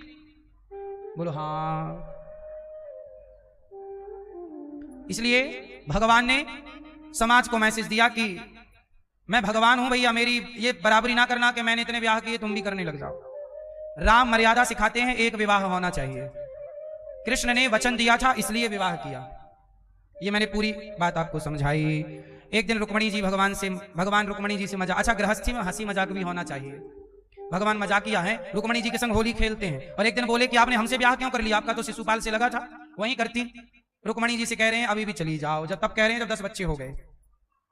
अब तो रुक्मणी जी भी होश होकर गिर गई, प्रभु आपके बिना हम सोच भी कैसे सकते हैं। तब भगवान ने चतुर्भुज रूप में रुक्मणी जी को थामा, और वहां रुक्मणी जी ने जो उत्तर दिए उससे भगवान बहुत प्रसन्न हुए। इसके बाद भगवान ने अनिरुद्ध का विवाह उषा के संग कराया, और बाणासुर पर भगवान ने कृपा की, राजा नृग पर भगवान ने कृपा की। राजा नृग ने गौदान किया। कौन सा दान किया? दान जीवन में करते रहना चाहिए। जैसे सबसे बड़ा दानी कौन है? सबसे बड़े दानी है पेड़, सबसे बड़ी दानी है नदियां। नदियां क्या दान करती हैं? जोर से, जल। और वृक्ष क्या दान करते हैं? नदियां जल और वृक्ष फल। ये दोनों दानी हैं। बादल भी दानी है, पानी दान करते हैं। आप भी दानी बनिए, और जीवन में दान करना सीखिए, बच्चों को सिखाइए, खाने से पहले खिलाना सिखाइए। सनातन की परंपरा रही है, पहली रोटी गाय की, अंतिम रोटी कुत्ते की। आपके द्वार पर कोई साधु आए तो उसे भोजन देना आपका कर्तव्य है, आपका धर्म है। यदि आपके द्वार से कोई संत भूखा जाता है तो आप पुण्यहीन हो जाते हैं। इसलिए आपसे मेरी प्रार्थना है कि गौदान, मरने से पहले एक बार गौदान जरूर करना। गाय की पूंछ पकड़ के वैतरणी पार करोगे, गौरी गोपाल गौशाला में आप आओ, गौदान करो। और गायों की सेवा घर पर नहीं कर सकते तो यहां आकर गाय की सेवा करो, चारा भूसा देकर। एक गैया अपने नाम से गोद लेकर रखो यहां, किस गाय की सेवा हम करते रहेंगे। एक नंदी की सेवा भी कर लो, वरना नहीं करोगे नंदी की तो फिर नंदी बेचारे कटेंगे जाके कूचड़ खानों में। इसलिए गाय वंश, गाय और नंदी की सेवा जरूर करनी चाहिए। पहला दान गौदान। दूसरा दान जीवन में अन्नदान करना चाहिए, क्योंकि अन्नदान और जलदान के बिना जीवन संभव नहीं है। इसलिए हम कहते हैं अन्नदान थोड़ा ही सही पर डे करो। गौरी गोपाल आश्रम में हजारों संत आते हैं। संतों, आज एकादशी है ना, तो सारे संतों को एकादशी का प्रसाद दिया गया। आप भी एकादशी है आज, पुण्य कीजिएगा और अन्नदान कीजिएगा। कल का भोजन आपकी ओर से बांटा जाए संतों को। हजारों संत आते हैं, बैठ के माला जपते हैं, भजन करते हैं। आपकी रोटी खा के भजन करेंगे तो आपको पुण्य प्राप्त होगा। ये सेवा अन्न की पाप है या पुण्य है? आपके द्वार पर संत नहीं आते तो कोई बात नहीं, जहां संत हैं वहां भोजन देना सीखो। गौरी गोपाल आश्रम में संतों की सेवा करो, हजारों संत आते हैं। यहां तो वृंदावन में संत लोग भिक्षा मांगकर ही अपना गुजारा करते हैं, इसे बोलते हैं मधुकरी। संत जो मांगते हैं उसे क्या बोलते हैं? मधुकरी। मतलब थोड़ा थोड़ा संत मांग कर अपना खा के भजन करते हैं। क्या इकट्ठा करते? आप लोग इकट्ठा करते हैं, संत लोग इकट्ठा नहीं भजन करते हैं। इसलिए फुटपाथ पे, पेड़ की छांव पे बैठे भगवान का चिंतन कर रहे हैं। आप भी अन्नदान करें। और तीसरा काम, मरने से पहले भागवत जरूर सुने। जैसे यहां आज भागवत जी के पोथी पाठ हुए, सैकड़ों यजमान परिवारों ने अपने पूर्वजों के कल्याण भागवत जी के पाठ बिठाए। आज पोथी पाठ पूरा हुआ, सबको प्रसाद दिया गया है श्रेयोदान का। जो प्रसाद यहां भक्त नहीं आए, आपका प्रसाद कोरियर के द्वारा घर पर पहुंचेगा। वो प्रसाद आप खाइएगा, थोड़ा सा लाल कपड़े में बांधकर जहां पैसे वैसे रखते हो वहां रख देना, ताकि सदा आपका धन धान्य बढ़ता रहे, धन धान्य में कभी आपको कोई कमी ना हो। दानम दुर्गति नाशनम। जीवन में भागवत परीक्षित जी ने सुनी, धुंधकारी ने सुनी। माना कि कोई जाने अनजाने में आपसे कोई पाप हो जाए तो भागवत सुनने से व्यक्ति वह पाप से निष्पाप हो जाता है। भागवत जी जैसे हमारे यजमान परिवार, भारद्वाज परिवार सुन रहे हैं आप कथा, आपने सुनी। आप भी जीवन में ऐसे ना हो पाए तो भागवत जी के पोथी पाठ कराओ। एक मैया यहाँ पोथी पाठ के लिए आई, उन्होंने 5वीं बार ये पोथी पाठ बिठाया। कहा कि जब से हमने भागवत जी के पाठ बिठाए हैं हमारे घर में खूब धन धान्य की कृपा हुई है, खूब तरक्की हुई है, बहुत शांति मिली है। तो भागवत से शांति मिलती ही मिलती है। जब आप इतना बड़ा अनुष्ठान कराएंगे तो उसका परिणाम तो मिलेगा। पितरों की सदगति होती है, पूर्वजों की। तो आप भी अपने पितरों की सदगति के लिए आगामी 11 अप्रैल को भागवत जी के पोथी पाठ बैठेंगे। आप भी सुन सकते हैं, जुड़ सकते हैं। और 84 कोष की यात्रा अगली बार 27 अक्टूबर से 2 नवंबर तक है। कार्तिक माह में आप भी आए। 84 कोष की परिक्रमा, जो ब्रजमंडल की परिक्रमा होती है, कार्तिक माह में लगाएं। कार्तिक में किया गया पुण्य कई गुना है। तो आप भी आना चाहें तो आएं, और आप भी इस पुण्य की श्रृंखला से जुड़ना चाहें तो अवश्य जुड़ें। अभी 84 कोष की यात्रा थी, हमने खुद वृंदावन के और पूरे ब्रजमंडल का दर्शन भक्तों को कराया। आप भी अगली बार 84 कोष की यात्रा में चाहें तो आएं, और आप भी मेरे संग चलें। 84 कोष की यात्रा गाड़ियों से होती है, 7 दिन की यात्रा होगी गाड़ियों से। आपका रहना खाना सब व्यवस्थाएं यहां होंगी। भगवान ने राजा रघु पर कृपा की और पौंड्रक पर भगवान ने कृपा की। काशी राज द्विविद का भगवान ने उद्धार किया। जरासंध के जेल से 20,800 राजाओं को मुक्त किया। शिशुपाल ने भगवान को गालियां दी, भगवान चुप रहे। गालियां मिलें तो उतना जवाब दो जितनी जरूरत है। और मुझे लगता है कि जहां जवाब देने की जरूरत है वहां जरूर जवाब देना चाहिए, पर जहां जरूरत नहीं है बेवजह के लोगों को क्या जवाब दें, है ना? कहावत तो सुनी होगी, कुत्तों के मुंह क्या लगना। भगवान ने जरासंध को मारा और 20,800 राजाओं को भीम भैया ने मारा और मुक्त कराया। कृष्णाय वासुदेवाय हरये परमात्मने प्रणतक्लेशनाशाय गोविंदाय नमो नमः। भगवान ने जब पुकारा भगवान को, भगवान ने सबकी रक्षा की। शाल्व और दंतवक्र को मार गिराया। भगवान के परम मित्र हैं सुदामा। भगवान के मित्र का नाम क्या है? आपसे हम कहते हैं कि मित्र बनाओ तो सोच समझ कर बनाओ। किसी को भी मित्र बनाना चाहिए, मैया, ओ प्यारी मैया, किसी को भी मित्र बनाना चाहिए। किसे मित्र बनाए? मैया, किसे बनाए मेरी मां? किसे बनाए मित्र? जीवन में एक मित्र कृष्ण जैसा तो होना चाहिए। ऐसा मित्र ना हो जो आपको दारू पिलाए, आपको गांजा पिलाए, आपको गलत रास्ता दिखाए। दुर्योधन को शकुनी ने गलत रास्ता दिखा दिया और अर्जुन को कृष्ण ने सही रास्ता दिखा दिया। जीवन में मित्रों की भी बड़ी भूमिका होती है। किसकी बड़ी भूमिका होती है? जोर से। इसलिए आपसे हम कहते हैं, सबसे दोस्ती ना किया करो। क्यों? सबसे दोस्ती सही है? किसे दोस्त बनाएं? मैया, मैयाएं, हमारी मैयाओं से, हमारी बहनों से हम प्रार्थना करते हैं, सब लड़कियों को अपनी फ्रेंड, अपनी दोस्त ना बनाया करो। सब लड़कों को अपना दोस्त, अपना फ्रेंड ना बनाया करो। दोस्ती किससे करें? 10-5 दोस्तों की जरूरत नहीं है। कृष्ण जैसा एक ही दोस्त पर्याप्त है। कृष्ण जैसा एक ही मित्र पर्याप्त है। इसलिए हम कहते हैं कि आप मित्र बनाएं तो भगवान जैसा मित्र हो।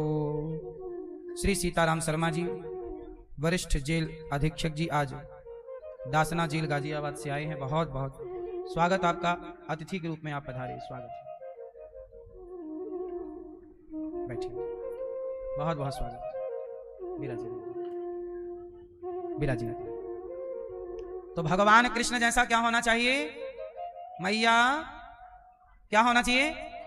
मित्र। आप लोग किसी से भी दोस्ती कर लेते हैं, हेल्प सबकी करो, मदद सबकी करो, बातें सबकी सुनो, पर जीवन में निर्णय वही लो जो सही है। सही व्यक्ति से पूछ करके निर्णय लो। एक गलत निर्णय सारी जिंदगी, आपकी पूरी जिंदगी बिगाड़ सकता है। इसलिए आप एक भी गलत निर्णय मत लीजिए। भगवान कृष्ण के परम सखा कृष्णस्यासीत् सखा कश्चित् ब्राह्मणो ब्रह्मवित्तमः विरक्त इंद्रियार्थेषु प्रशांतात्मा जितेन्द्रियः कुचैलम मलिनम क्षामम। सुदामा, भगवान कृष्ण के मित्र का नाम क्या है? सुदामा। अच्छा बताओ, सुदामा और कृष्ण दोनों कैसे हैं? एक अमीर है और एक गरीब है। जब कोई अमीर होता है तो गरीब को भूल जाता है, लेकिन भगवान ने मैसेज दिया सुदामा की कथा से कि आप कितने भी अमीर हो जाइए, पर अपने गरीब लोगों को, गरीब मित्रों को ना भूलिएगा। उन लोगों को ना भूलिएगा जिनका लाड़ प्यार आपको बचपन में मिला। सही है?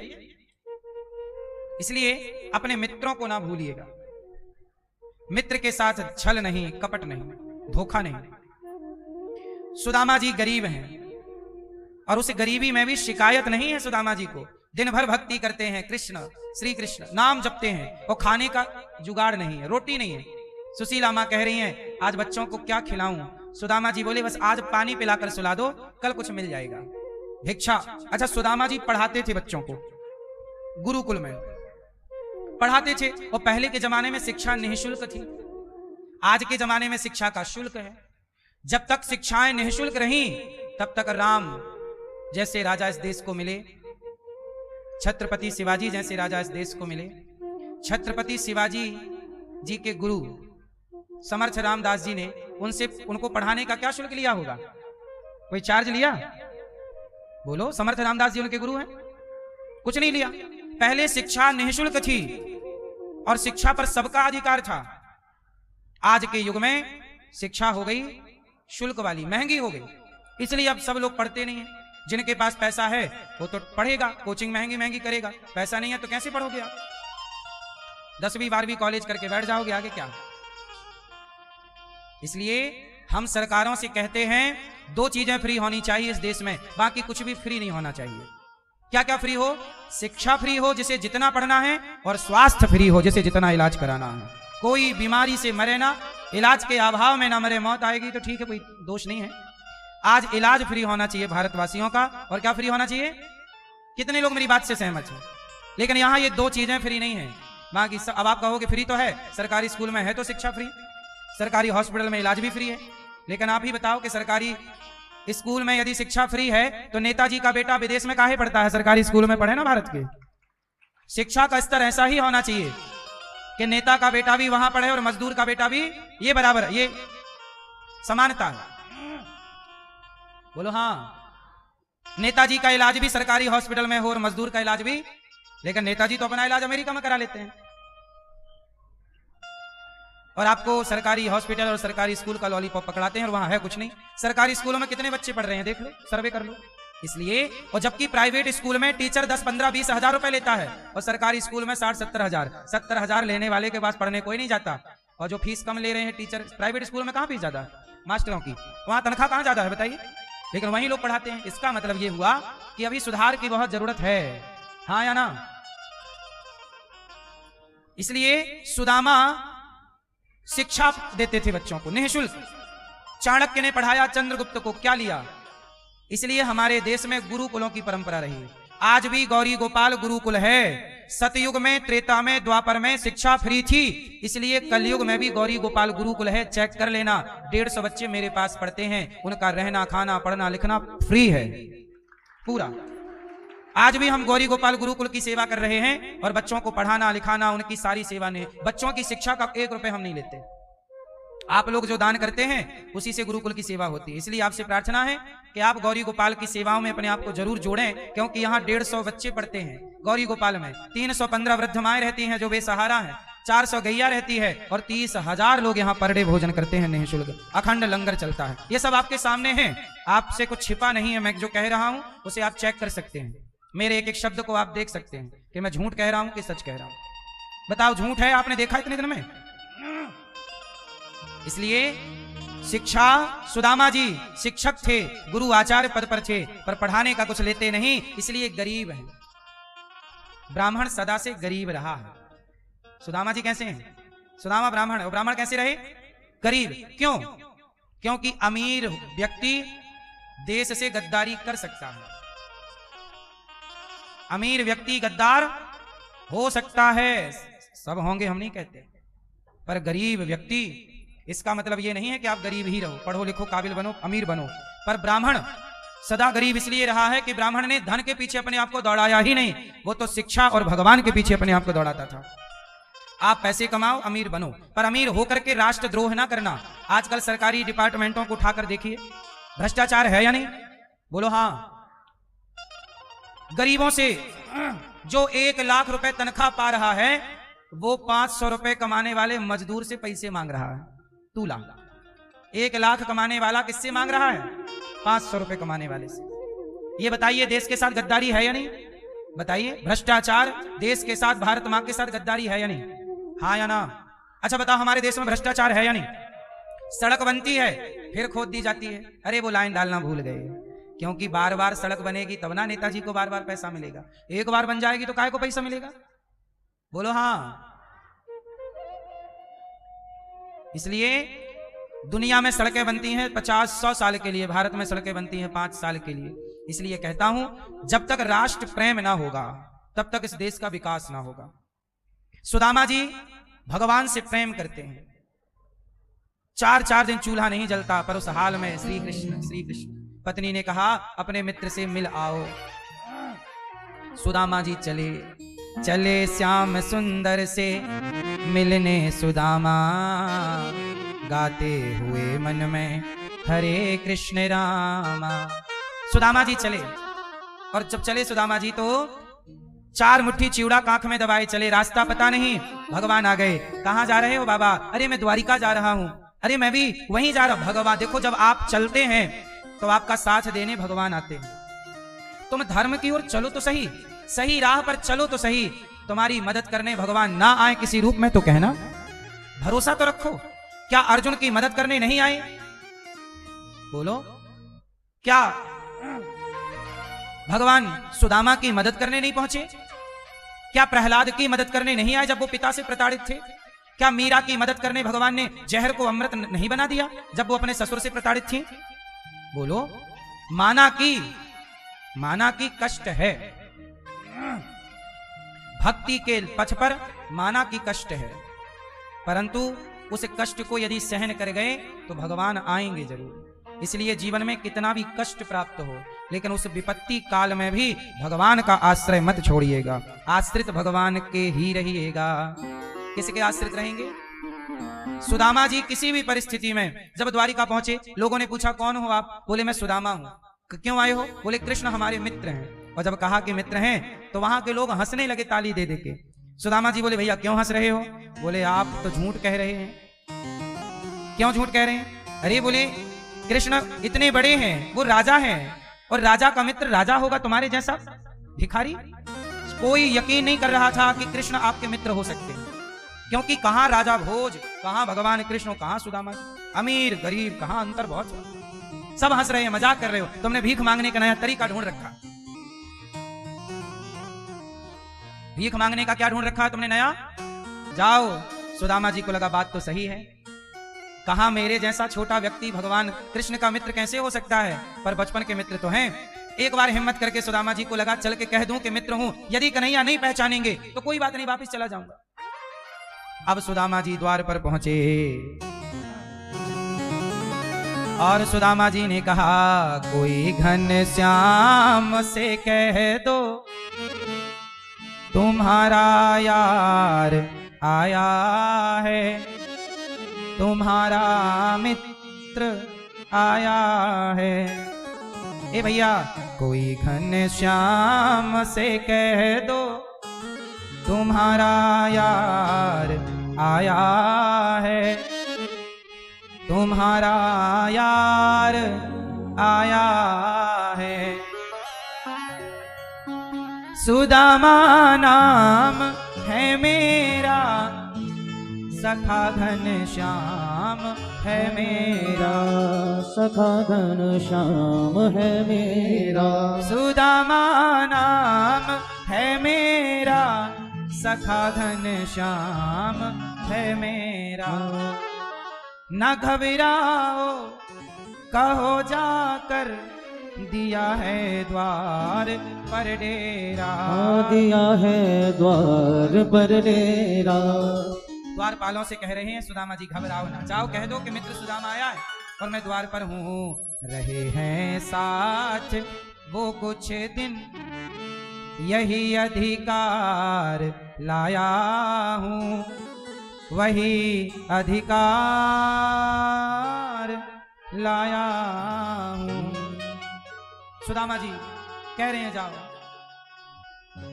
हुई दुर्बल मेरी हालत, पड़े हैं पाँव में छाले, पड़े हैं पाँव में छाले।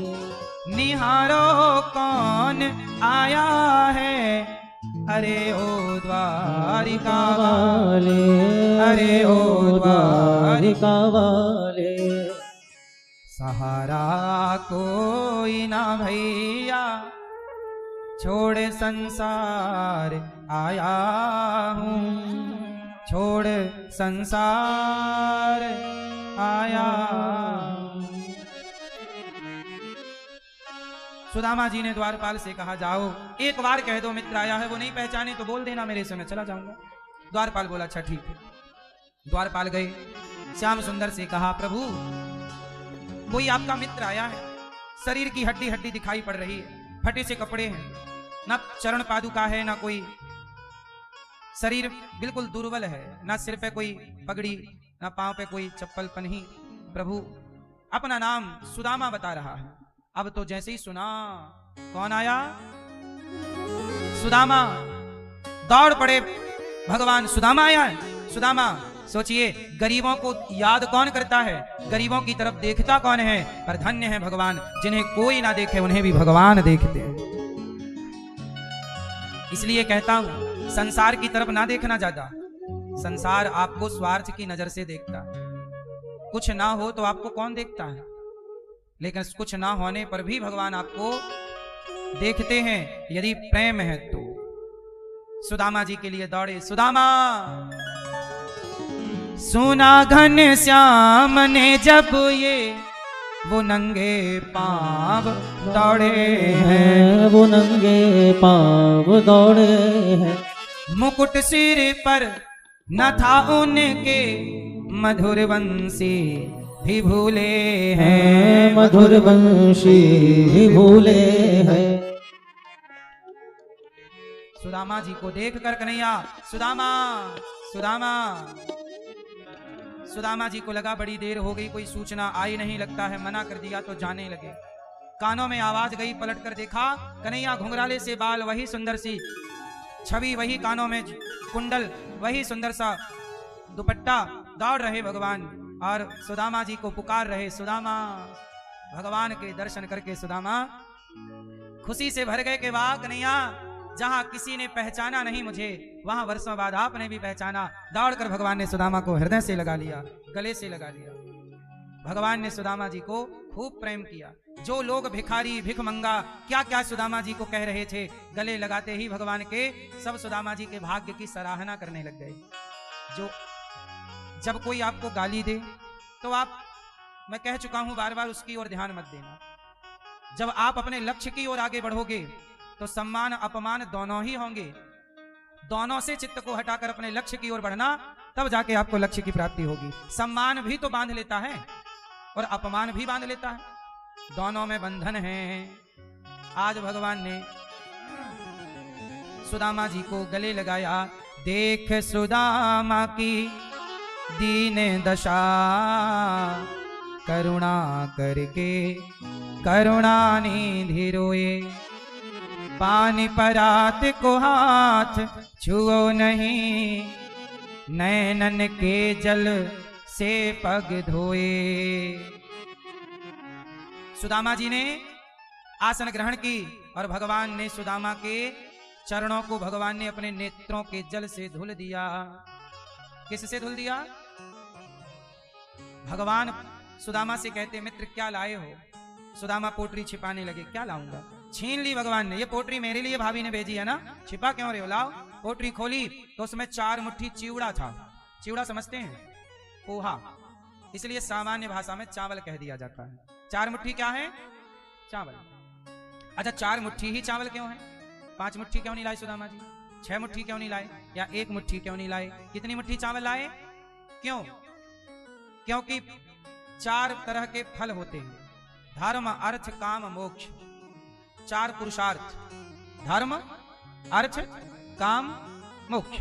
सुदामा जी सब कुछ भगवान को दे रहे हैं कि 1 मुट्ठी धर्म, 1 मुट्ठी अर्थ, 1 मुट्ठी काम, 1 मुट्ठी मोक्ष। प्रभु मेरा धर्म अर्थ काम मोक्ष आपके कदमों में है, ना मुझे धर्म अर्थ काम मोक्ष कुछ नहीं चाहिए, सब आपको सौंप दिया। सर्वस्व सुदामा जी ने अर्पण कर दिया, कुछ मांगने नहीं आए।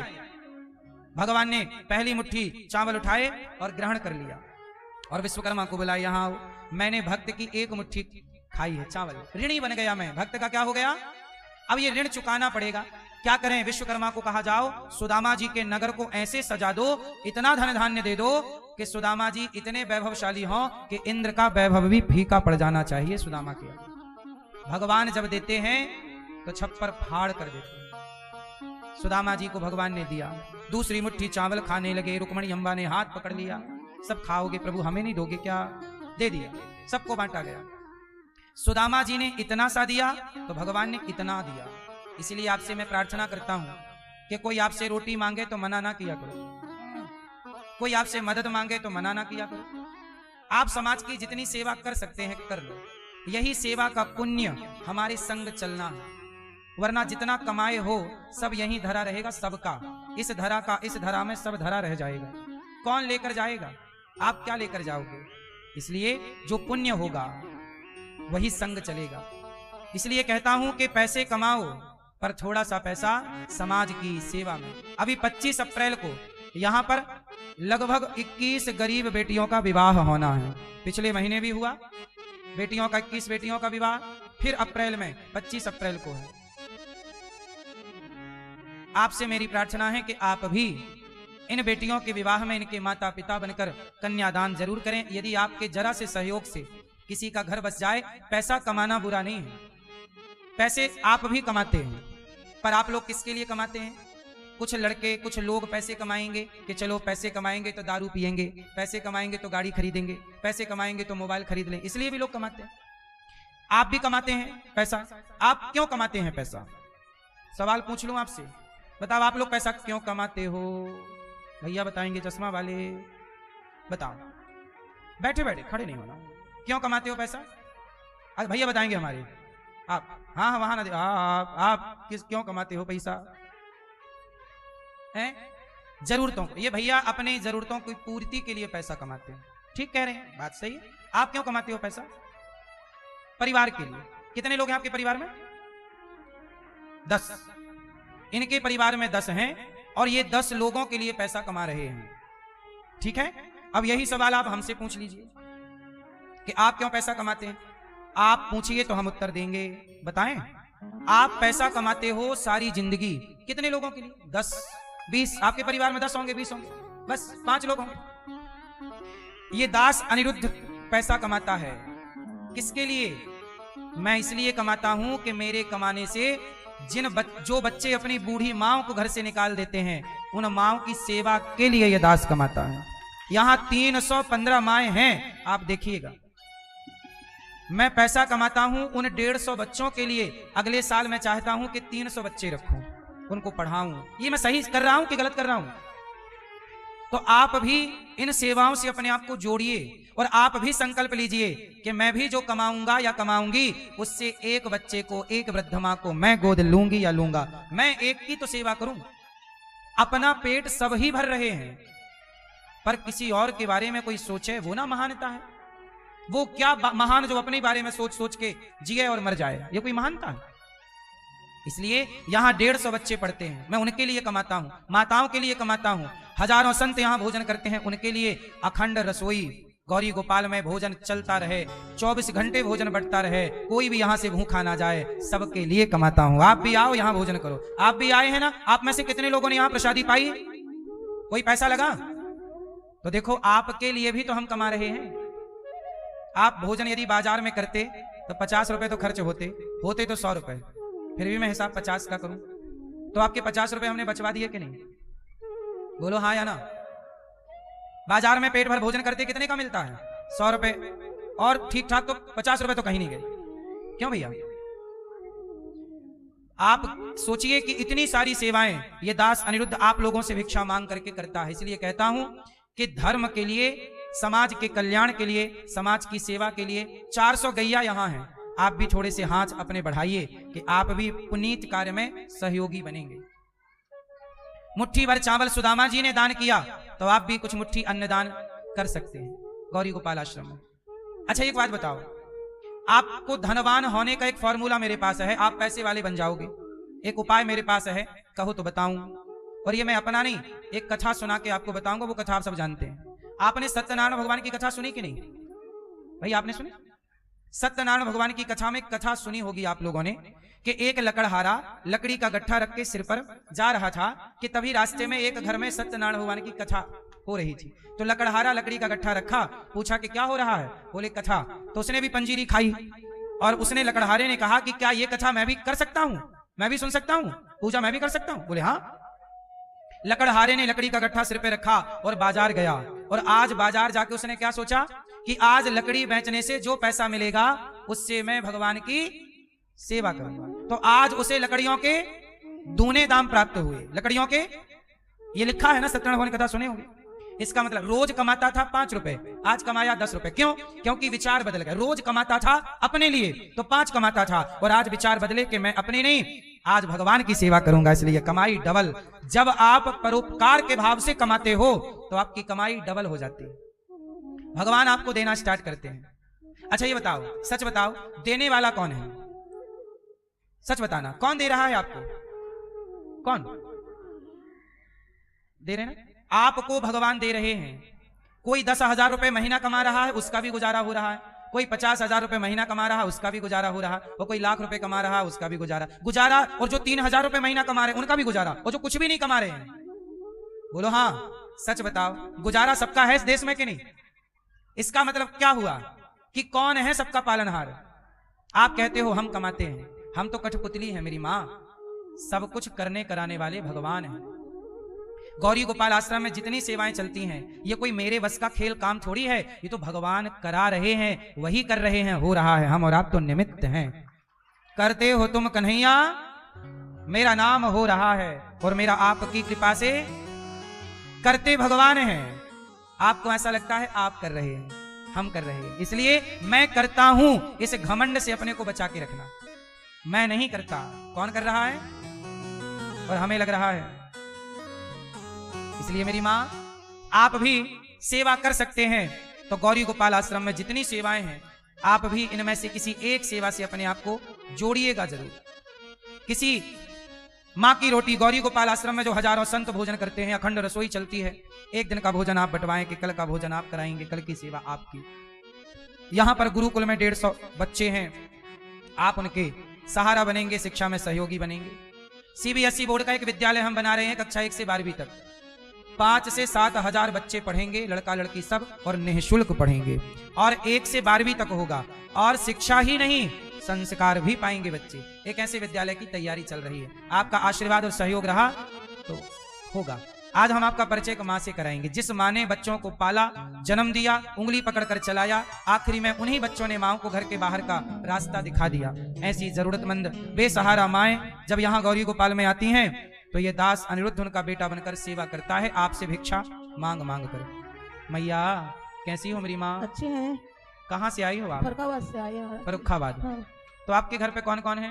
2 लड़कियां हैं, बेटियां हैं। हाँ। और बेटे? बेटे नहीं है। और पति? पति भी नहीं है। तो बेटियां हैं, तो आपको बेटियों ने सेवा नहीं की आपकी? बेटियों के घर रहे थे, लेकिन उनके परिवार वाले बहुत करते थे, हम क्या जिंदगी भर रखेंगे, क्या जिंदगी भर यहीं रहोगी।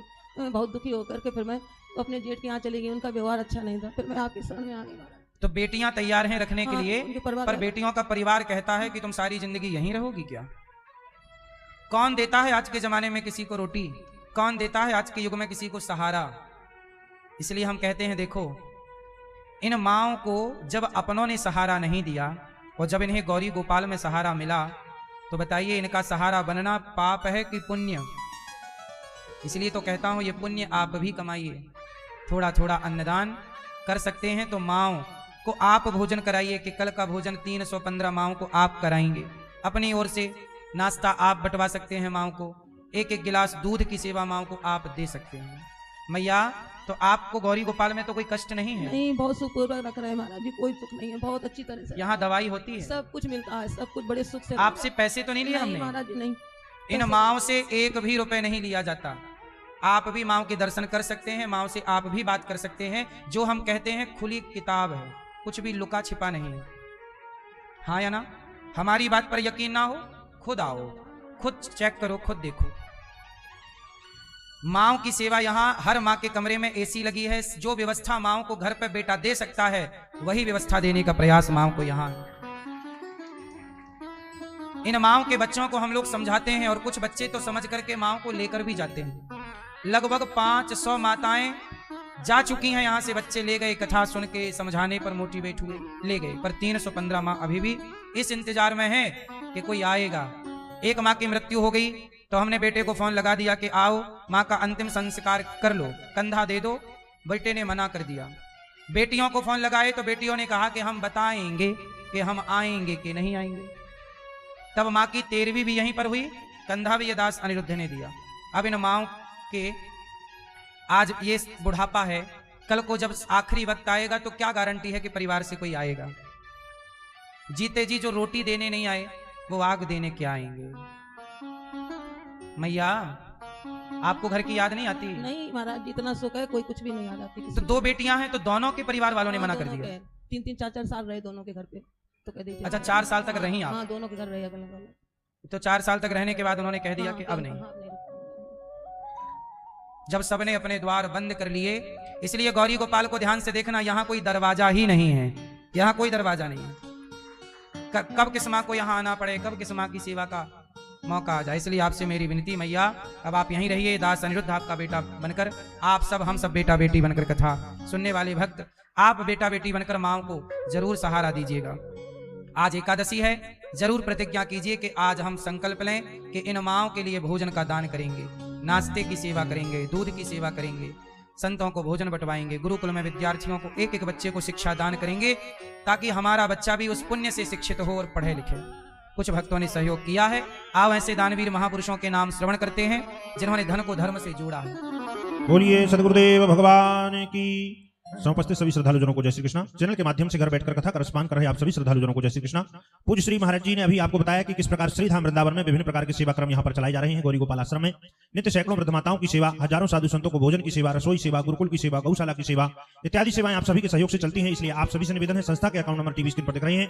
आप यदि ऐसी पावन पुण्य सेवाओं से जुड़ना चाहते हैं, अपना सहयोग समर्पित करते हुए मोबाइल नंबर में संपर्क कर आप भी दानवीरों की लिस्ट में अपना नाम दर्ज अवश्य कराएं। कुछ महानुभाव ने अपना सहयोग पहुंचाया है, उनके नाम श्रवण करते हैं। श्री विमला देवी कर्नाटक से एवं सुरेश प्रजापति नरसिंहगढ़ मध्य प्रदेश से गुरुकुल की सेवा के लिए आप 21 रुपए की सेवा राशि समर्पित कर रहे हैं।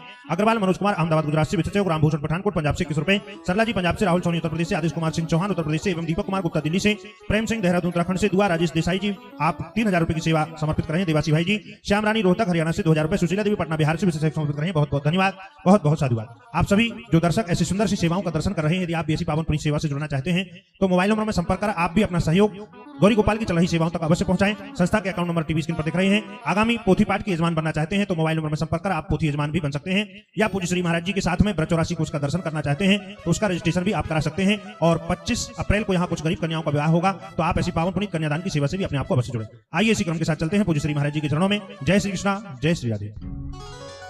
भगवान ने सुदामा जी पर कृपा की। सुदामा जी वापस गए, धन धान्य से परिपूर्ण हुए। उनको भगवान ने जवानी भी दी, क्योंकि बुढ़ापे में सुख का क्या करते हैं। बहुत समय तक उन्होंने अपने सुख का आनंद लिया। फिर सुदामा जी भगवत धाम को गए। इसके बाद कुरुक्षेत्र में भगवान गोपियों से मिले, मां से मिले। देवकी मां के 6 पुत्रों को लौटाने की कथा है भृगु जी के द्वारा। त्रिदेवों की परीक्षा की कथा है। सांब का पेट में कपड़ा बांध कर जाना, संतों का अपमान करना, उन्हें शाप लगना, मूसल निकलना, नवयोगेश्वरों का संवाद, दत्तात्रेय जी के 24 गुरुओं की कथा। प्रभास क्षेत्र में सारे यादव समाप्त हो गए। आपस में लड़ करके भगवान ने अपनी लीला 125 वर्ष की पूरी की और लीला पूरी करके गोपियों को सब परिकर को परमधाम ले गए।